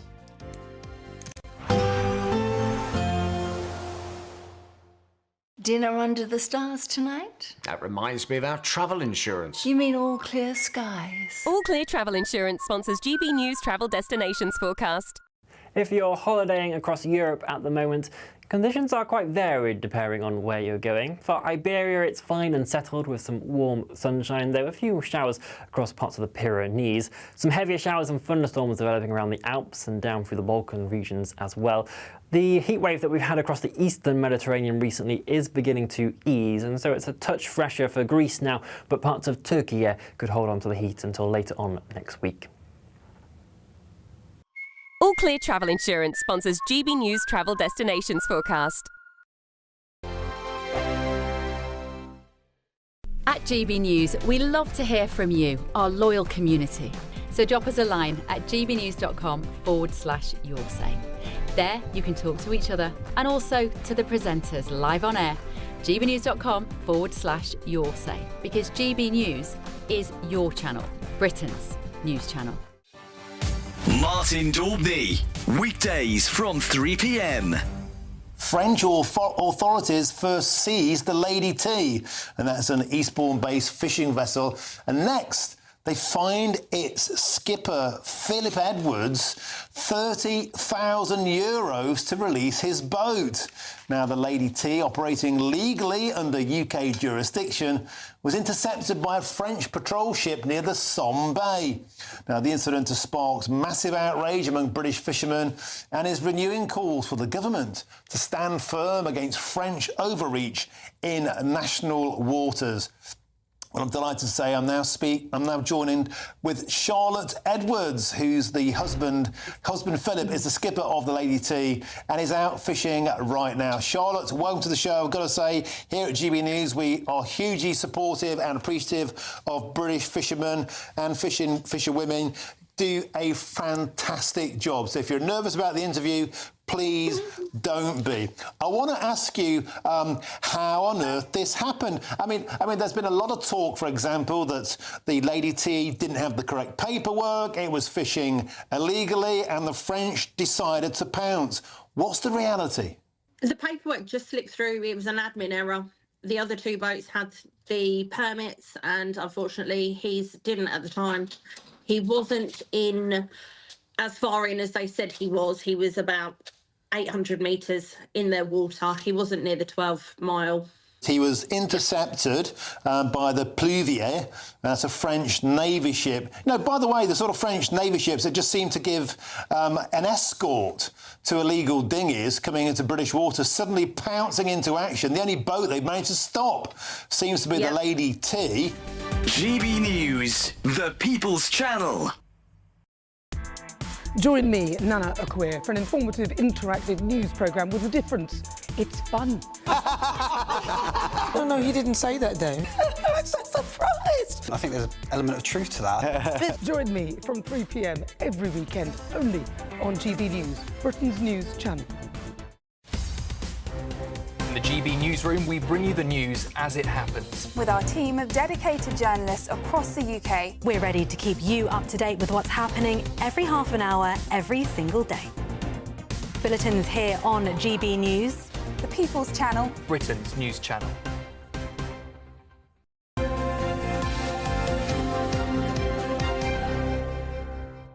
Time for the papers with Alex Dyke and Anna Mihalova. Good to see you both. Anna, can we have a look at the Mail on Sunday, please? Because Labour's, they're calling him Labour's favourite tax guru, the person who came with the farm tax, is looking to hit us with capital gains. So this is someone who runs a think tank that analyses taxation and comes up with various bright ideas about what to do with our taxes. And several people have said that he is the person who essentially came up with the farmer's tax. Right. The one that everyone loves. Doing a cracking job, then. So he's come up with a new idea, another idea, which is that capital gains tax absolutely must go up and must be equalised with income tax, which is something that obviously some people sometimes float, and then critics say that would be a terrible idea, it would kill off investment, and it would actually lower how much money the Treasury collects. Yeah, because everyone would look for other ways around it. But, I mean, don't forget, this is about... I mean, capital gains tax would hit anyone who invests in the market, whether with their pension, properties. If you make money off an asset, I think his proposal. I mean, of course, people are putting this money away to save for their retirement. We've always been told save for your retirement. Yeah, exactly. Well, particularly with the threat to the pension age. Pension age keeps going up and up and up. So I think people need to save more to. And have also, that these pension. people are probably saving for if they need a care home. Yeah. So if you take all the money away, yeah, and that is in a way doing the government a favour if you can pay for your own care. Yeah, of course it is. But the honest truth about it is, Rachel Reeves is going to have to find money somewhere come autumn, because if you saw what the IMF said this week, they said that the state of the public finances means she's going to have to either scrap the triple lock, which she won't do, too politically difficult, or do something about the NHS not being free. Again, Labour wouldn't do that, too politically difficult, or raise taxes. So it's no surprise that certain people in think tanks are now coming up with ideas of how to raise taxes. I still think it's about time, and I know this would not prove popular, I think it's about time they raise taxes, that basic rate of income tax or something up a little bit. And a lot of people would say, well, that's not fair. But this is the nation that is struggling, then everyone in the nation should take some responsibility for it. Don't you think, Alex? No, that's hugely unpopular. If they ever come in the first place and said, right, a penny on income tax for everybody, most people have gone, OK, we'll deal with that. I think you're absolutely right, Dawn. But also, we keep hearing about millionaires who are leaving the UK. We're going to go down a tier now to the upper middle classes who are going to think, what is the point in being here, particularly if you've got someone in your family whose children have gone to private school or are in the farming community? You can't have a situation where such a small percentage of the population are paying so much of the income of the tax in this country, because it doesn't take very many to leave before it has a dramatic impact. Of course, and people who run businesses, who start businesses, they are wealth creators, and even just rich people who have a massive house, they still employ a load of people who are dependent on that. Let's just have a quick look at this one in the Sunday Express, Alex. The Red Arrows. Now, they fly at the minute Hawk T2s, and I know because I've flown one. Oh, wow. But they could be getting rid of them. Well, you should be telling me about this rather than the other way around. Yes, so the Red Arrows started in 1964. They cost us £84,000 a day, but let's be honest, who doesn't want the Red Arrows? But these Hawks that you mentioned, Stephen, they've got to be retired by 2030. Now, the Prime Minister wants us to buy British, but the British jets aren't ready. The costs have rocketed from 13 million to about 28 million. But I think someone's going to come along and save the day. Let's hope so. We don't want to be flying foreign jets, do we? We're the best at this. I don't know, some Chinese and Russian jets above us, Anna. No one would be worried about that, would they? No, I think Alex is right. Some viewer watching today surely has got to have a bright idea. Yeah, with this one, the Red Arrows they've got to be flying British planes. But those Hawk T2s are phenomenal aircraft. They're terrifying if you fly in one. Were you actually piloting it, or were you just a passenger? Well, I was a passenger. I did have hold of the stick at various points. They let you hold the joystick? They do let you, yeah. Dangerous. But there is a phenomenal yet terrifying experience. Oh, I can imagine. I'd love to do that. There you go. Really love to do right, you two, I'm really sorry we are out of time, but it's been a joy to see you both this morning. Thank you very much indeed. OK, well, it's time for the weather, obviously. Here it is. Even though we'll see a cloudy start, it'll be a bright outlook for the rest of the day. Boxed Solar, sponsors of weather on GB News. Hello there, a very good morning to you. This is your GB News weather update provided by the Met Office. It is going to be a cloudy day for many of us, and whilst there's a scattering of showers for some, the most persistent rain will be up towards the northwest of the UK as we see this cold front slipping into parts of Scotland. Rain could be locally heavy for a time, and it will be quite breezy as that pushes in, generally moving eastwards during the day, breaking up into quite heavy, potentially thundery showers across eastern Scotland later. Those scattered showers will pop up elsewhere across the UK, but here there should be at least some drier intervals in between to try and make the most of nonetheless. Generally, though, some of the best sunshine will be across parts of northern Scotland into this afternoon. Once the main front has slipped its way southwards, parts of the Highlands, Lewis and Harris, maybe towards the Northern Isles as well, seeing some brighter spells in there. For Northern Ireland, England and Wales, even central and southern Scotland, we are going to hold on to a lot of clouds during the day. So grey skies for many of us. Again, there might be a touch of brightness just poking its way through in there at times. But temperatures overall ranging between 18 and 23 degrees Celsius is fairly typical for this point in the year. Into this evening, some of that cloud will finally break up and we'll see a few more clear spells developing in there, and that will allow for a slightly fresher night compared to some recent ones. Temperatures in towns and cities between 11 and 14 degrees Celsius, but certainly dropping into single figures in some rural spots as well.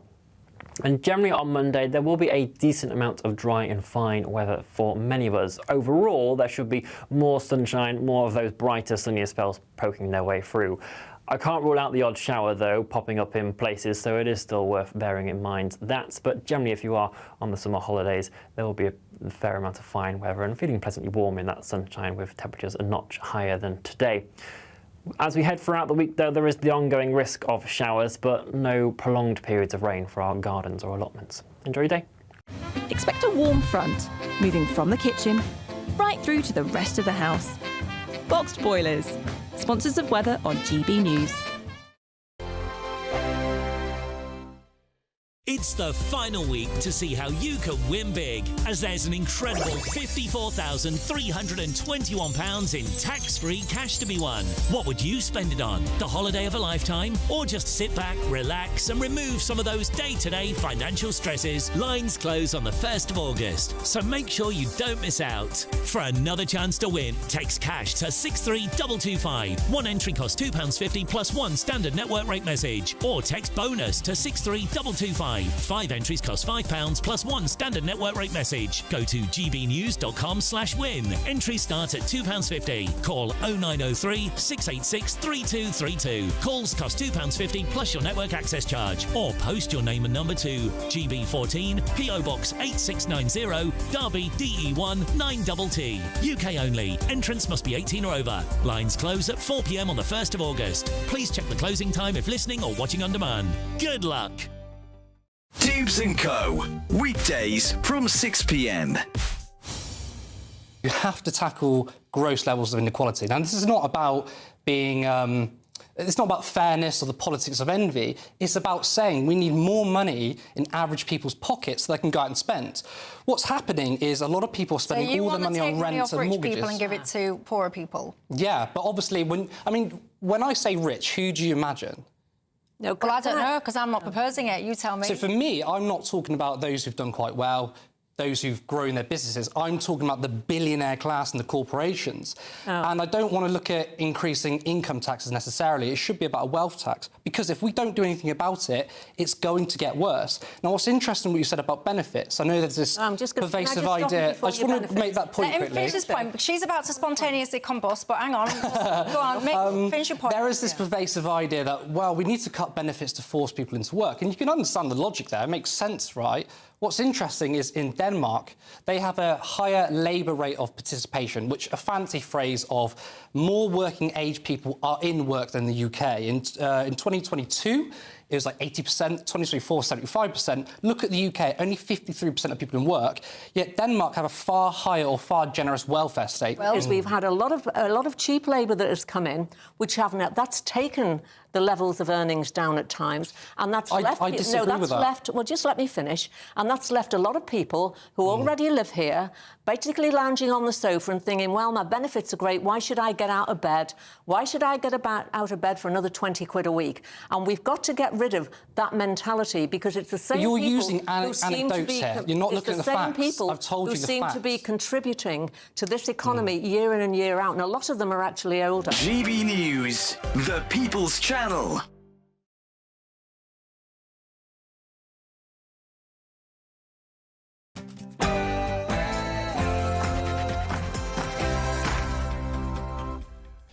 Good morning. Migrant hotel protests spread nationwide. Yeah, demonstrations take place in Leeds, Southampton, Nottinghamshire, with more planned today as public anger over illegal immigration grows.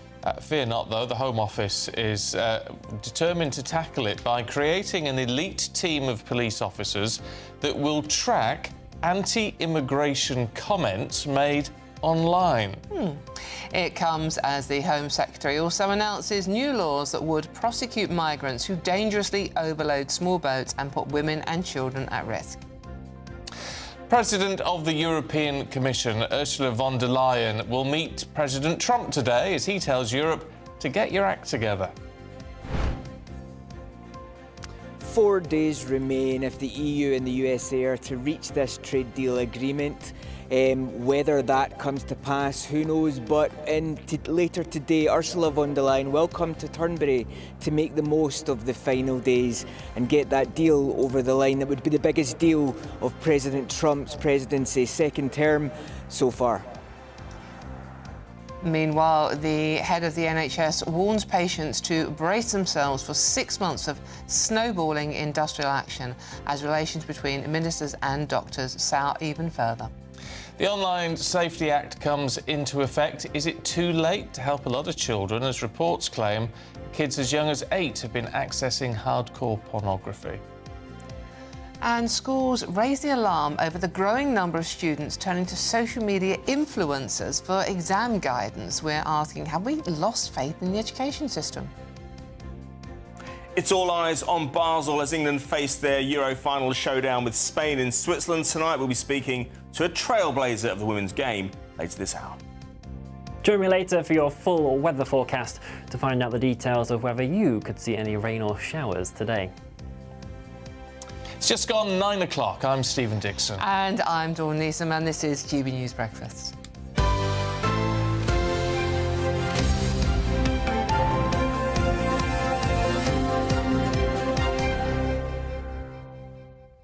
Right, we're going to crack straight on this morning because further protests have erupted across the country as anger over illegal migration continues to spill onto the streets, and there are more protests planned for today. Yeah, the unrest follows a record-breaking 24,000 channel crossings so far this year, with over 32,000 migrants being housed in hotels. It does feel like the pressure is really building now, but in response, the Home Office has announced that it's launching a new elite police unit, a task force, if you like, which will monitor anti-migrant sentiment posted online.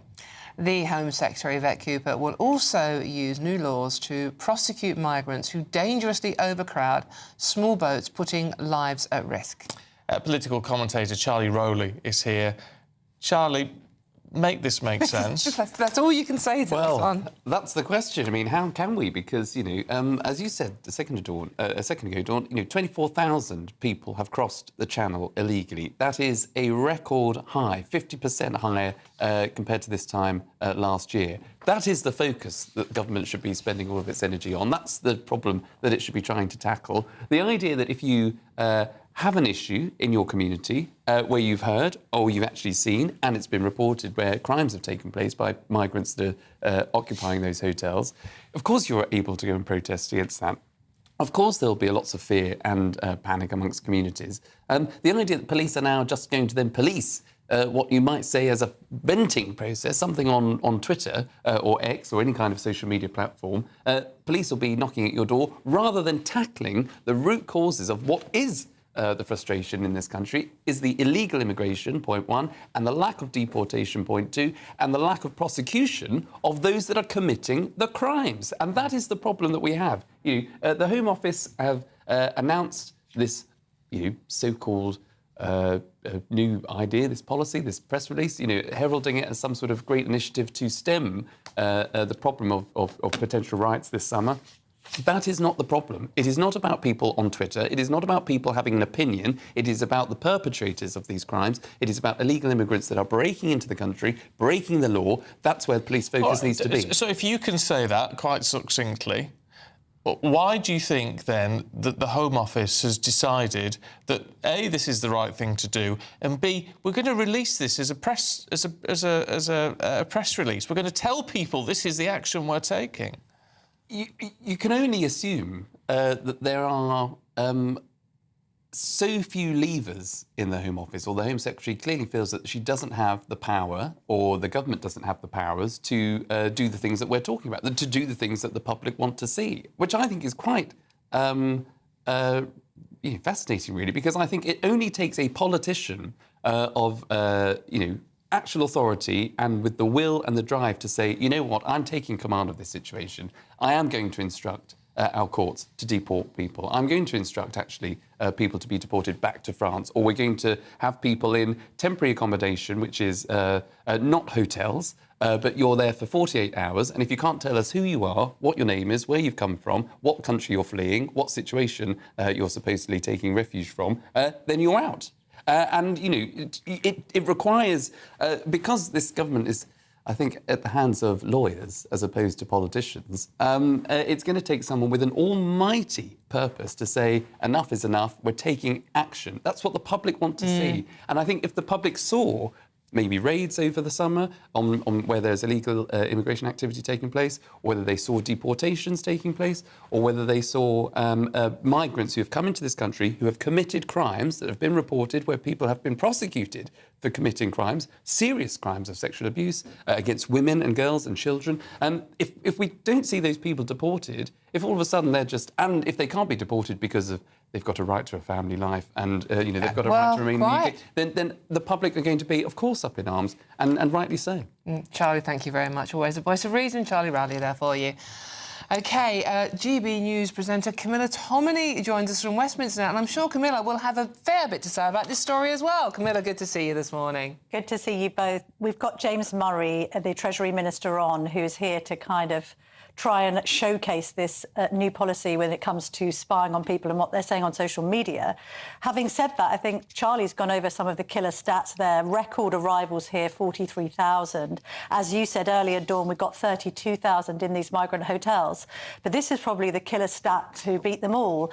The illegal migration in the UK has risen by 50% under Labour, and that's despite illegal immigration in the EU falling by 20%. So this whole idea about smashing the gangs, would you believe, actually, that prosecutions of those who are running these smuggling gang operations in the UK are down 60%? So I agree with what Charlie's saying. There's a lack of political grip, or maybe even a lack of political will to sort this out. But from the public's perspective, what they're struggling with, and we struggle on it quite a lot on this show, let's be honest. When I present a minister with the reality of the situation and the facts that we have, actual statistics backing up what we are saying about this being out of control, and they insist that everything's fine and going swimmingly. So I'll be asking James Murray not just about migrant hotels, Trump's comments about immigration into the European Union and into Britain being an invasion, what he says about that, not least with Starmer meeting the US President tomorrow after this, Ursula von der Leyen meeting this afternoon, but also, of course, talking to him about the economy, talking to him about the rise of Corbyn and all the rest of it. I've also got Kemi Badenoch, the leader of the opposition, the leader of the Tories, on the show. Try and get an analysis from her of how well she thinks it's going. I spoke to Jake Berry, her former Conservative colleague, on my podcast in the week for The Telegraph, and he said he thought that Kemi Badenoch was toast, but he has defected to Reform. Are there going to be more defections moving forward? What's interesting about the statistics around the Corbyn and Sultana alliance is that it only seems to benefit Reform and not the Tories, even though it's splitting that left-wing vote. Yeah. It's also bad news for the Greens, who were previously on the up and up, well, comparatively. But not Stephen, if, shock horror, the Greens decide to band together with Corbyn. And let's be honest, they've got quite a lot in common, not least a kind of adherence to net zero policies, but also the Greens have in their midst a number of Islamist candidates who haven't gone independent. There's an Islamist who has joined them up in Leeds, for instance, who is actually associated with hounding a rabbi into hiding after October the 7th. That could be quite a useful alliance for Corbyn if he wants to beef up his numbers on the left. Camilla, you deal with politicians all day, every day. It is your job and you do it brilliantly. How do you not want to continually smash your head into the desk when they continually ignore what people are thinking and saying in the real world? How do you do it? Sometimes I do feel like placing my head on the desk, Dawn. Do you remember that old photograph of David Cameron with the schoolchild, and the schoolchild had his head on the desk?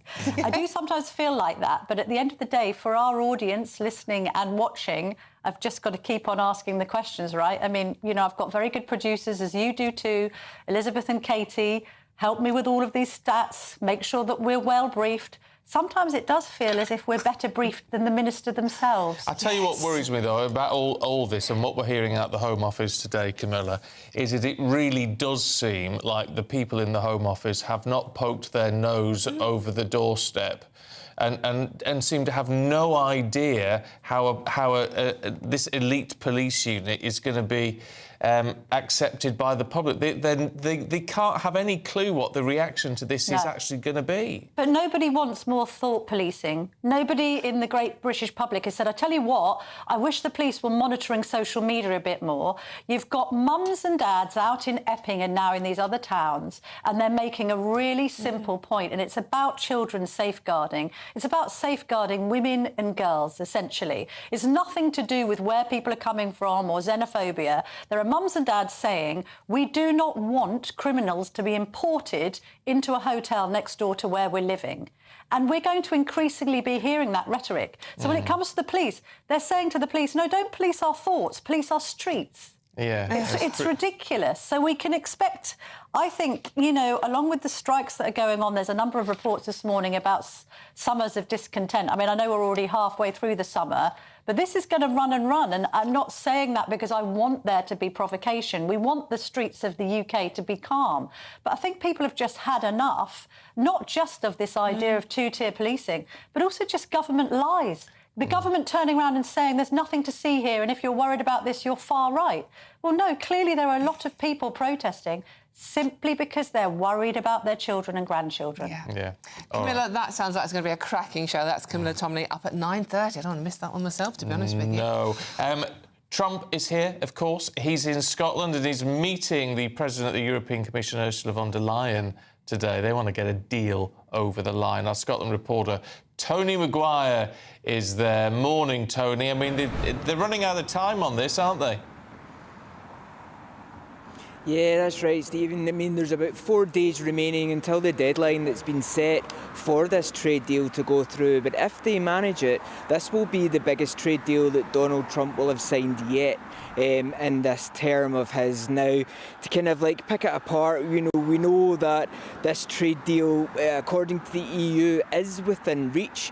And certainly stepping off of Air Force One on Friday, Donald Trump seemed to think that the EU wanted this very badly. Well, he may well be right, because Ursula von der Leyen is making the trip to Scotland while Donald Trump has come this far east to spend these few days in Scotland to meet with him today. This is the first of a few bilateral meetings that he's having. We know he's meeting with Keir Starmer tomorrow and expected to meet John Swinney on Tuesday. And you know, this is all really about Donald Trump. President Trump wants the EU to buy down. Essentially, he wants them to offer up more for him to bring his tariffs down. He currently has 30% tariffs locked on the EU. They want to bring that down to about 15%. And essentially, that is what the President of the EU is going to be talking to him about today. You know, they're playing a little bit of chicken here with steel and aluminium. Both have stuck to their 50% tariffs back and forth on them, and certainly President Trump doesn't want to make some concession to the EU, but then have to make that for everybody else. But you know, it's going to be interesting. Keir Starmer's going to be watching today. He's going to be seeing what tactics work, what doesn't, and hope that he can have a plan in place for meeting the President tomorrow. Tony, thanks very much indeed. Thank you, Tony. It's going to be a packed few days up there, isn't it? Certainly is. Yeah, interesting to see. Do you think Donald Trump reads newspapers in this country and goes, hold on a minute, Keir, what's this about? I don't know. Well, you hope so, doesn't he? Maybe Keir will listen to him. Who knows? Any case, we have got some good news for you. Yeah, it's the final chance for you to win 5, 4, 3, 2, 1, 54,000. I'm almost muddling it up now. £54,321. It's our biggest cash giveaway today. It could be yours, and here's how you win it. It's the final week to see how you could win big. It's our biggest cash prize to date, an incredible £54,321 in tax-free cash has to be won. What would you do with that? With all of that cash, you could just chill out, treat yourself and indulge in the finer things in life, somewhere like here, Downhall Hotel and Spa. You really could win the cash giveaway of the summer. Lines close at 4 p.m. this Friday, so make sure you don't miss out. For another chance to win, text cash to 63225. One entry costs £2.50 plus one standard network rate message. Or text bonus to 63225. 5 entries cost £5 plus one standard network rate message. Go to gbnews.com/win. Entries start at £2.50. Call 0903 686 3232. Calls cost £2.50 plus your network access charge. Or post your name and number to GB14 PO Box 8690 Derby DE1 9TT. UK only. Entrance must be 18 or over. Lines close at 4 p.m. on the 1st of August. Please check the closing time if listening or watching on demand. Good luck.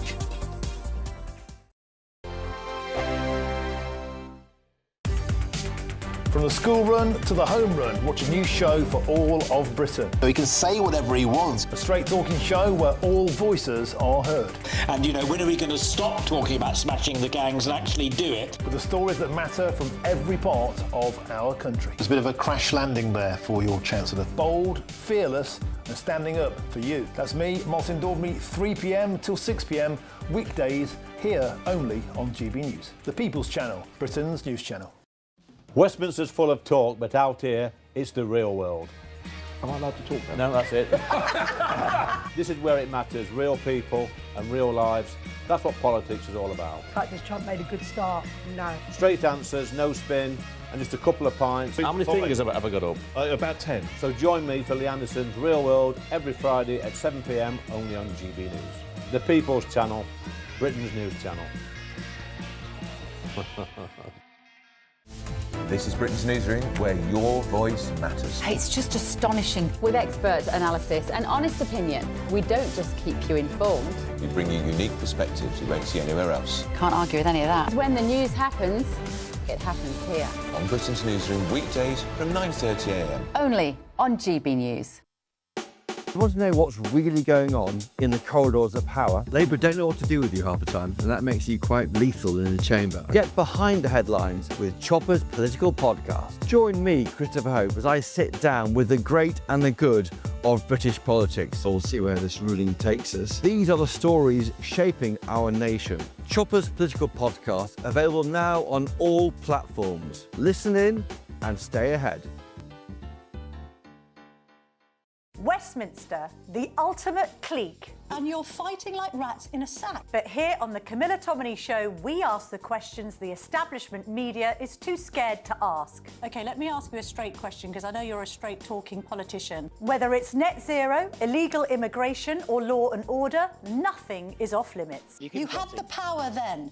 Yeah, as I And say, now you've lost it. That's the Camila Tominey Show, a politics show that's fearless. But no, let me finish my question if you don't mind, because it is my show. Sundays at 9:30, only on GB News, the People's Channel, Britain's news channel.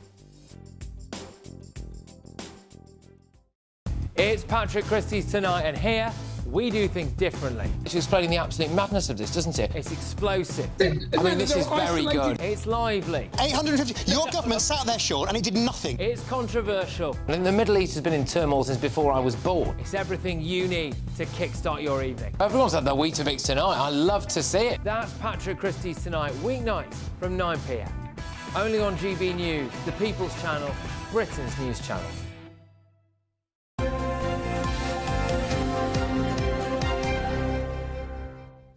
OK, England will face world champion Spain tonight at the UEFA Women's Euros. That's after England's stunning victory in the week, beating Italy 2-1 in the semi-final. And with all 23 players confirmed to be fit to play tonight and pubs across the country open until 1 a.m, it's looking like a good night ahead. Yeah, it's going to be a late night for Anna Riley, who joins us now. Hi, Anna. Good morning to you both. We're at Kiverton Park FC near Rotherham, and there's certainly football fever in the air. Everyone's cheering on the Lionesses for their game against Spain. It's the final. There's a lot to play for, but it certainly inspires young Lionesses, inspiring Lionesses, to get into the game as well. We're joined now by Alana. She's a coach here at the football club. Alana, just tell us a little bit about the club, because it's all ages, isn't it? People that come and play. Yeah, it's an incredible club. We've got teams for girls right from under 8, so 6 and 7-year-olds, all the way up to open age, and there's a clear pathway from junior football up to adult football, and it's something that we're really passionate about here at the club. How do you feel about the Lionesses being in the final, and what do you think that does for women's football as well? I'm so excited. I mean, it's incredible. 3 finals back to back. You can't say that's not an incredible record. And it does amazing things. We'll get new girls wanting to start playing football because they've seen the Lionesses, and it inspires our girls. They've got role models to look up to, who they can inspire to be when they grow up, and that's really important. Definitely. Liana, how are you feeling about the final tonight? I'm feeling excited because I think they're going to win. Give us your score prediction as well. What do you think? I think 2-1. 2-1 to the Lionesses. And what is it that you love about football? Well, because my dad taught me how to play it at first, and I just love when, if my brother watches, he always guides me to help as well with my dad. And if Jaden's playing football, I guide him to help. And that I've built up my football career, and I just think I can't stop now. I've got to get to the point. Definitely. And Gracie, just finally, how are you feeling about the final tonight? Really excited. Definitely. Brilliant stuff. Thank you, guys. Well, this is how we're feeling here at Kiverton Park FC. Everyone's backing the Lionesses. That game at 5 o'clock tonight. Lots of people will be watching, cheering them on. Absolutely. Lovely, Anna. Thank you. Well, Aidan's here. It's going to be a night. It certainly is, yeah. The pubs are staying open late, as you mentioned. England coming into it on the back of a Euros final win 3 years ago, hoping to back that up. I want to speak to Leslie Lloyd, a former women's footballer, right now, an FA Cup winner as well in 1971. Now, Leslie, what's interesting is that football is it's far different today compared to what it was back in 1971. How will you be feeling tonight? 'Cause it's a far cry from those days, isn't it?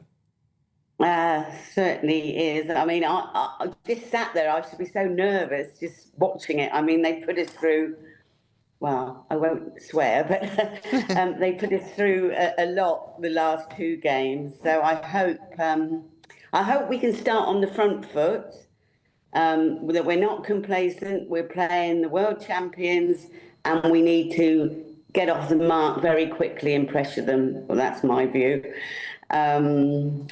I don't know her team. She's not one to change her team. I just hope if she starts with the same 11 she started with, that she brings the substitutes on earlier, because I think that's important.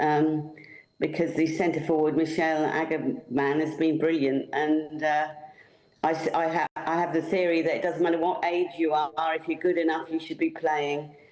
And her name, her Agerman, the name, it's a Ghanaian, and it means saviour of the nation. And I think the last 2 games, she really has stepped in and saved us. So I'm hoping for the best, keeping my fingers crossed, and I won't be quiet. I'll be shouting at the television.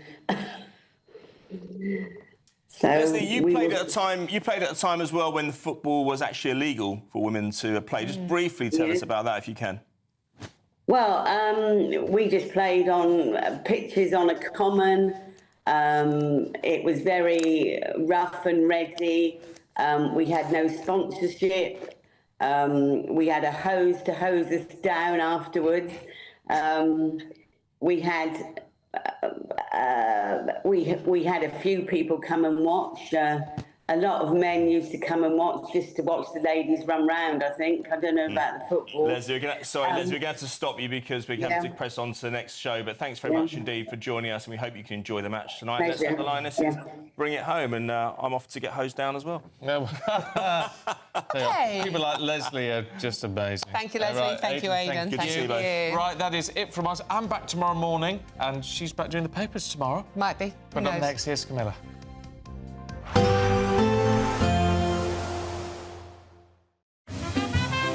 Heavy showers first thing will be followed by a warm, cosy day. Boxed boilers, sponsors of weather on GB News. Hello there, a very good morning to you. This is your GB News weather update provided by the Met Office. It is going to be a cloudy day for many of us, and whilst there's a scattering of showers for some, the most persistent rain will be up towards the northwest of the UK as we see this cold front slipping into parts of Scotland. Rain could be locally heavy for a time, and it will be quite breezy as that pushes in, generally moving eastwards during the day, breaking up into quite heavy, potentially thundery showers across eastern Scotland later. Those scattered showers will pop up elsewhere across the UK, but here there should be at least some drier intervals in between to try and make the most of nonetheless. Generally though, some of the best sunshine will be across parts of northern Scotland